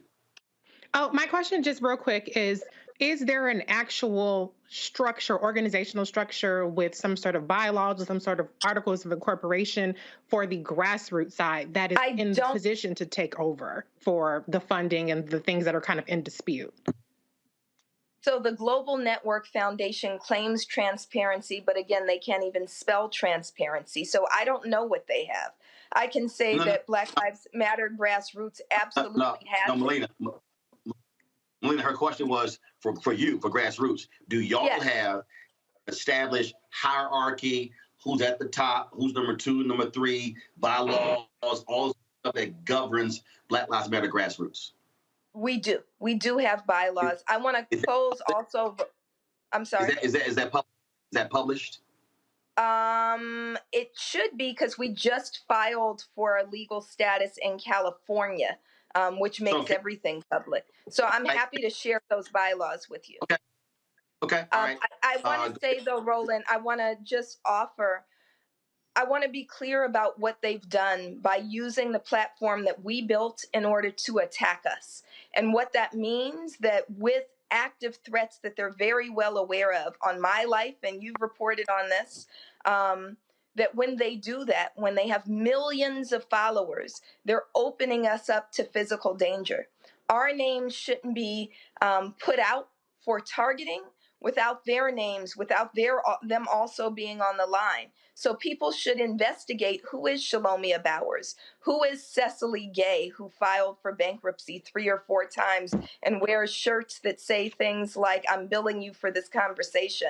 Who is Dejanay Parker, who is, you can look at her Instagram and see that she's basically a lingerie model, right? And what qualifies these people to be the leaders, the so-called leaders of the largest racial justice movement of our lifetime and perhaps in history. All right. Melina Abdullah, leader of Black Lives Matter Los Angeles with the Black Lives Matter grassroots. We appreciate it. Thanks a lot. Thank you. Wow. It is certainly unfortunate that that all of this is going down. And, this is one of the things that I said early on when it was going on. I said, and I will never forget. There were a lot of people that were talking about, equal decision making and no hierarchy. And I kept saying, y'all, you cannot show me a successful entity that does not have a flow chart, a hierarchy where someone is making decisions. You got to have those things. In many ways, they were trying to build an entity on the fly. They were always sort of like running behind, trying to catch up and grab the tail because this thing took off. And there were numerous times where I told other activists privately, hey, focus on your infrastructure, because you can rip the NAACP and the Urban League and all these other Black groups. You can say they're not doing anything, but there's a reason they still exist. It's because they had infrastructure. They had rules. They had a hierarchy. They had processes and procedures. Doesn't mean they didn't go through problems. Doesn't mean you haven't had lawsuits and things along those lines. But this is why you have to have infrastructure. And Greg, take us to the break. What does Stokely Carmichael say? You had never seen a Black person achieve anything as an individual. It was always through group dynamics. Always through organization. And we have to understand, we do have real enemies in the world. When we look at the Student Nonviolent Coordinating Committee, a great deal of those funds were generated after the organization was founded and put together. Ella Baker was very clear they should have that infrastructure, and they did that. But we know that those funds dried up once they came out against Vietnam. And we know that foundation money always gets us in trouble. And unfortunately, in this letter from 100 activists, and many of those names are folks that I know and know pretty well, including Chokwe Lumumba's sister, Antar's sister, Rukia, who you heard her mention. That gives a great deal of credibility to what Dr. Abdullah has said. And I'll end with this. When you have long distance runners in a struggle who have been doing it without compensation, they've been doing it, putting their lives on line. When people all of a sudden flood a movement with money, always question their motives. This is what I'm thinking about when I mentioned the reparations movement at this point, where people are starting to be spokespeople and out here talking about reparations. But there are a lot of people still in prison. There are political prisoners. There are a lot of folks who have suffered as a result of being in the movement. When things start getting subsidized, you better, A, have your paperwork straight, as you say, and B, always operate as if this money will go away. Because movements aren't funded and subsidized. And again, I mean, thank you again, Roland. Black media, not just black media. What'd you say, Roland? You can't be black media and be scared? There's a particular type of black media. This is not a conversation for MSNBC or CNN, and this is why all kind of support has to come to the Black Star Network, because nobody is going to subsidize our liberation. And there's no other black, and I can't say it this, and this is not personal, but the reality is there's no other black-owned media company that actually has a daily show doing what we're doing. Folks, got to go to a quick break. We're going to come back. Pew dropped his new study, asking about reparations, asking black people about them, and they know, they believe their ancestors were enslaved. Some interesting answers. I got lots of questions. We'll have those next. Roland Martin on the Black Star Network.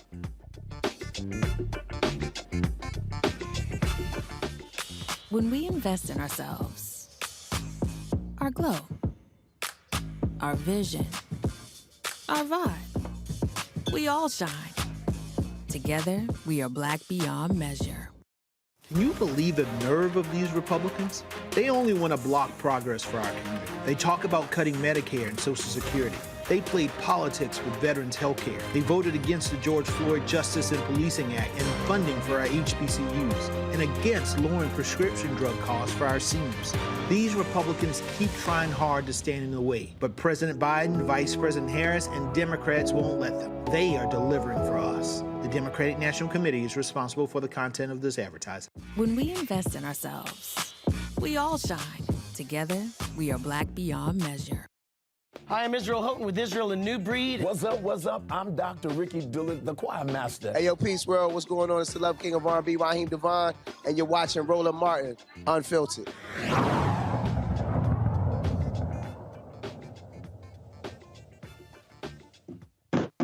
All right, folks, a new Pew Research Center report explores differences in how Black Americans view social status of the U.S. Black population, assessments of racial inequality, visions for institutional and social change, and the outlook on the chances that these improvements are going to be made. Kiana Cox is a research associate from the Pew Research Center. She joins us right now to break down these findings. Kiana, glad to have you here. So I'm in this group chat with a lot of Black journalists and media folks, and earlier they were like, we sort of got an issue with how some of these questions were parsed, how they were raised, the whole issue of Black people, 57% of Black folks saying their ancestors were enslaved, 34% said they didn't know, 8% said they were not. I saw Nicole Hannah-Jones tweeting about this as well. So just let's start there. With how that question was raised, and what did you see, and what jumps out at you with this research, with these responses from African Americans? Sure. So that question about knowledge about ancestors came from a report that we published back in April, which looked at how Black Americans viewed their personal identity and also how much they felt they knew about both U.S. Black history and their ancestral history. So the question was phrased in terms of as much as they know about their own history, to what extent do they know whether their ancestors were enslaved at all, be that in the United States or in another country, and we also gave them the option of saying, well, I'm not sure. So that question was, it was for them to evaluate their own knowledge in terms of their ancestral history. Gotcha. All right. So just give us the top line of this survey. What jumps out that for you the most? What jumps out? Sure. So in this new report, the thing that we felt was most important to communicate in terms of how Black Americans view their position in the country is that they are, on the one hand, have very clear critiques about U.S. institutions. They also have very clear ideas about pathways toward inequality. But at the same time, there exists this very broad skepticism that U.S. society can change, that any of those institutions will change, and that they will ultimately reach equality in the country at all. So there's this sort of this twofold view that comes out of this, that there are clear ideas about what's needed to be done, but also broad pessimism that any of it will actually happen. Okay. Reparations, one of the questions y'all asked about? Yes. And so we asked what was So we found that nearly 80% of Black adults felt that descendants of people who were enslaved in the United States should be repaid in some way. We found that among those who supported reparations, about 80% of them felt that educational scholarships and financial assistance for homes and businesses would be extremely or very helpful forms of reparations. We also found that about 60% of Black adults said that cash payments would be extremely helpful for them. So those were some of the questions that we asked. We also wanted to know, in their opinion, who bore the most responsibility for paying out those reparations. And nearly 80% of Black adults said that the federal government bore all or most of the responsibility for them. Let's see here. I know my panel has some questions. Greg, you go first. Thank you, Roland, and thank you for your work. I mean, when I saw the percentages related to the institutional overhauls, and perhaps I missed, I need to read it in some detail.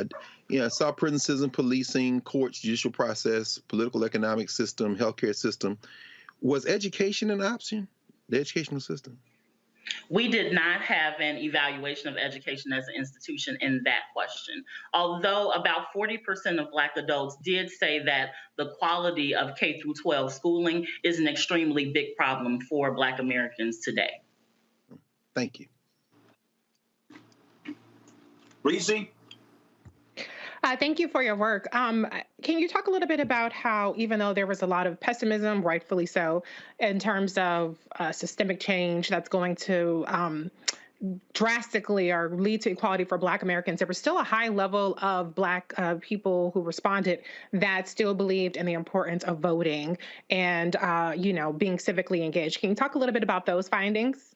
Sure. So our approach to understanding Black Americans' visions for social change went in a few different directions. So we asked these questions about civic pathways to equality, how important, how effective of a strategy is voting, protesting, contacting your elected officials, or volunteering for organizations that are dedicated to Black equality, and also to what extent is supporting Black businesses effective. And out of all of those particular questions that we asked, about 60% of Black adults said that voting would be an extremely or very effective tactic for moving Black communities forward. In fact, out of all of the civic approaches that we talked about, both those that I just mentioned and also ones that are more aligned with Black nationalist approaches, such as all of the businesses in Black communities being owned by Black people, the establishment of a national Black political party, or all of the elected officials in a neighborhood, in a Black neighborhood being Black. Out of all of those approaches, voting certainly rose to the top. Erica.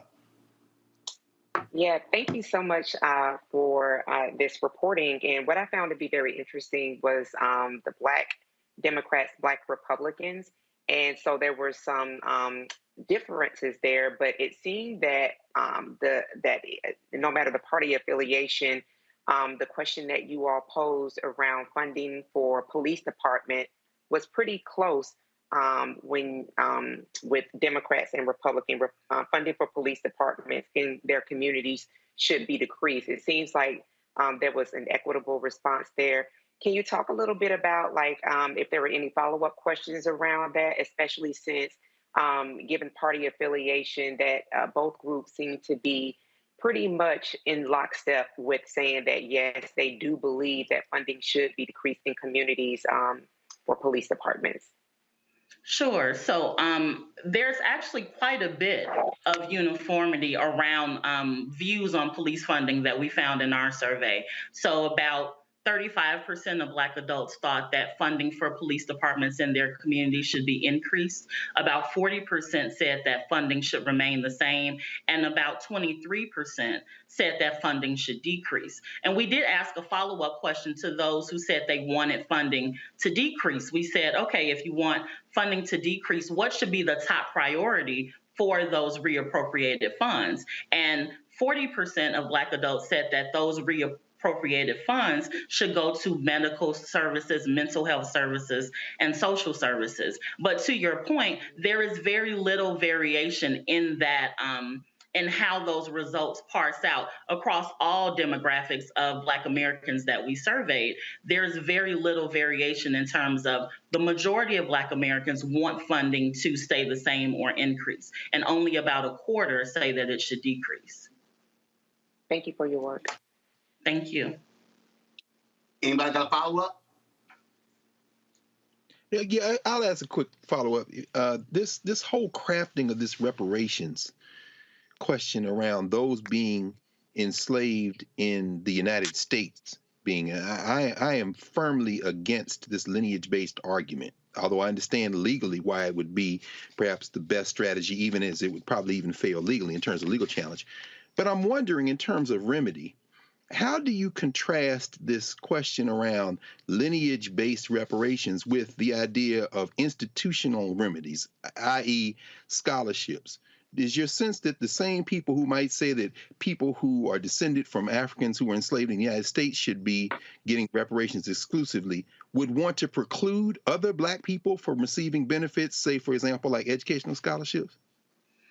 Well, in this particular survey, we don't have data on whether or not people should be excluded from reparations programs. What we really wanted to measure was support for reparations overall. We also wanted to measure the extent to which people thought various forms would be effective and who bore responsibility. And we also, the final question that we asked in that reparations set of questions was about the likelihood that you would see reparations in your lifetime. And very few Black adults thought that they would. So we did not ask questions about exclusion or inclusion criteria for reparations, only support and forms and responsibility. I appreciate that. Thank you. All right, then. Well, Keanu, we surely appreciate it. Thanks a bunch. Where can people go to read the full report?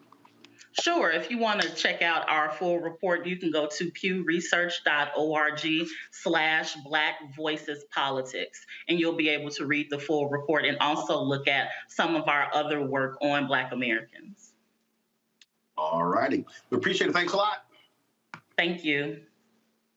All right, folks, real quick here. Ohio police officer is out of a job after she was being caught using the N-word. Officer Rose Valentino says she directed it at a teen who allegedly flipped her off at a local high school. She claimed that music and hearing others use the N-word desensitized her to racist language. Well, this was not the first racially motivated incident for Valentino. In 2018, she and two other officers were involved in a racial discrimination lawsuit. Now, her punk ass has no job. All right, folks, this story out of Georgia is crazy. A Black Georgia man who shot and killed a white teen claiming self-defense under the state Stand Your Ground law was found guilty of involuntary manslaughter. Mark Wilson got convicted of killing a white 17-year-old girl when he fired at a truck full of teens who Wilson says yelled racial slurs and tried to run him and his white girlfriend off the road in Statesboro, Georgia in June 2020. The jury found Wilson was not justified in using his legal gun when he felt threatened by the white teens. Wilson was acquitted of the more severe charges of murder and aggravated assault.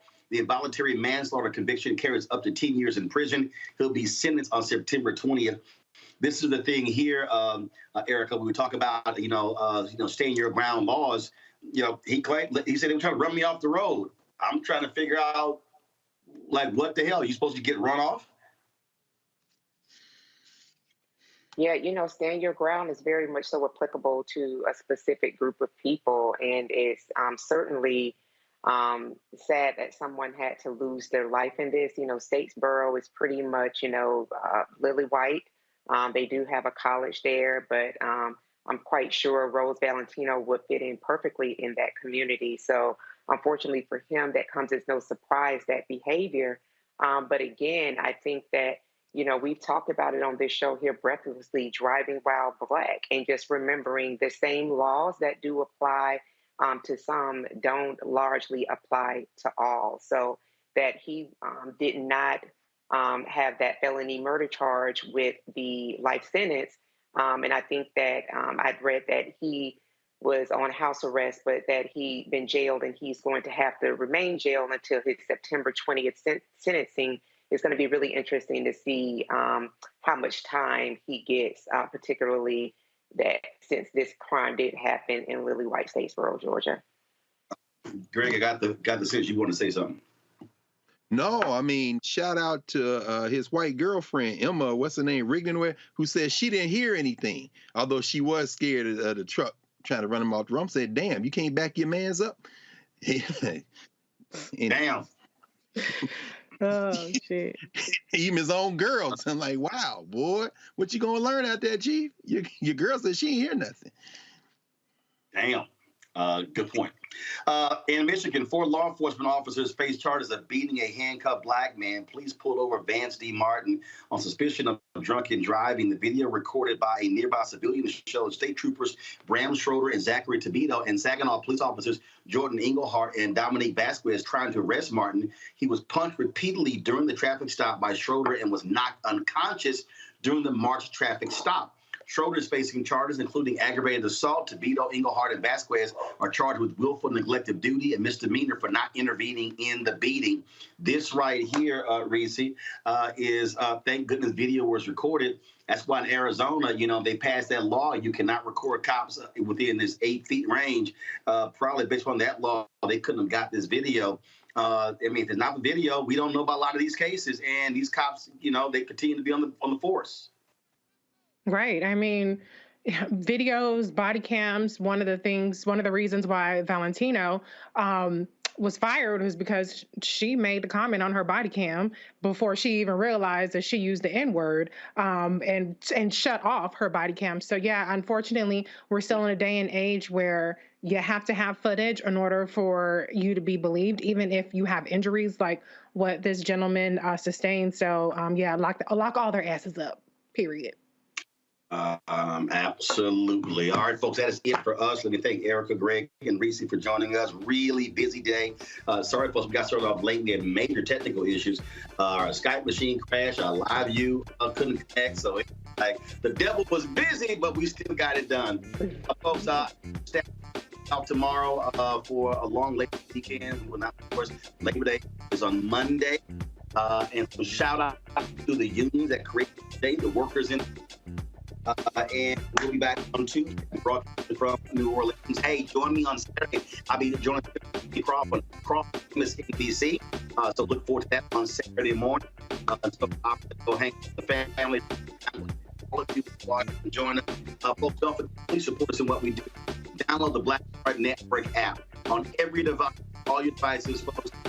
Apple phone, Android phone, Apple TV, Android TV, Roku, Amazon Fire TV, Xbox One, Samsung Smart TV, and of course, you can also join the Arena Funk Fan Club. I'm telling y'all, we really, really depend upon y'all. We got to raise $100,000 each month in a year. Need your support. So please check money orders. Go to PO Box 5196, Washington, D.C. 2037-0196. Cash App is $.art. PayPal are Martin. Ben is Art and Unfiltered. Zip was Roland. Roland.com. Real quick, I got all these checks mailed. Let me thank Tommy Summer, Danny Chapman, John Williams, Mark Broomfield, Henry Cochran, Vivian Hawthorne, LV, Frank, Gail Durham, Yvette Butt, Vivian Washington, Darlene, and Larry Hobbs. Thank you so very much. Irving Randolph, Elva Buford, Frank Stevers, Joseph, Marietta Harris, Deborah Hall, Marguerite Davis, Lolita Jones, Gwendolyn and Sabrina Ed, Grace Rickon, William Lee, Barbara Douglas, Clarence Albert, Ralph Miller, Tanya Bolton, Cheryl Dugan. I love Cheryl. Cheryl literally ties to us. Every single month, I get Cheryl sit out on it. Cheryl, shout out to you. Theta Crowder Coleman, Charles Brent, Lisa Veal, Green Associates, JT Samuels, Shirley Ward, Annette Ross, Cheryl Robinson, Theodore Smith, Youth in Motion, Helen Smith, Dora, Green, Ruth Collins, Kathleen Miner, and let's see here, Carol Jean Thomas, Linda Pendarvis. We've got Florentina Coles, Elijah Frank, William Matthews, Barbara Pickett, Restoration Foundation. Let's see here, Leon Bryant. I know I deposit each one, but you do it. One Life Memorial LLC. Melanie also every single month. Melanie, I appreciate you. Let's see here, Jubilee Dental. Thanks a lot. Parthenia Fields, thanks a bunch. And okay, since we show tomorrow staff, I know y'all over, but these folks pay our bill. This is my last stack of checks here. Let's see here. Cheryl Taylor, thanks a lot. Jerome and Vonda Thorpe, thank you very much. Let's see, Shauna Cox. Who is this? Name, looking for name. Okay, and I got the name. I appreciate 200 check. A bunch. Renee Gooden, Regina Reynolds, Davita Monaghan, Tony Lund, Sydney and Stella, and Terry Jackson, Richard Dieter, Kimberly Cargill Mitchell. Let's see here. Hold on, y'all. I got Glenda Shaker. I got Earl Dixon. I've got Maria Goss. Here. Rosetta Cromartie. Calvin Etheridge. Again, another Cheryl Dugan check. I'm behind your check, Cheryl. Payne Thomas. Donald Nack. Cynthia Mills Horton. Soleil. Craig Williams. Maxine Topping. Ruby Taylor. J.E. Bond. Let's see here. Loretta Arzu. Deborah Morris. Carolyn Beatrice Lee, Kevin Taylor, Betty Knowles, Miriam Woodard, Clyde Hilliard, Norma Mashore, Vivian Washington, Dunn, Diane Riley, Henry Shell, Anita Wiggins, and Chris Turner. All right, y'all. That is it. I thank all of y'all for y'all checks. And yeah, I will sit here, deposit each one individually. That's what we do. We appreciate y'all's support. Thank you so very much, folks. Y'all have a fantastic week. I'll see y'all from Crescent City, New Orleans. Holla!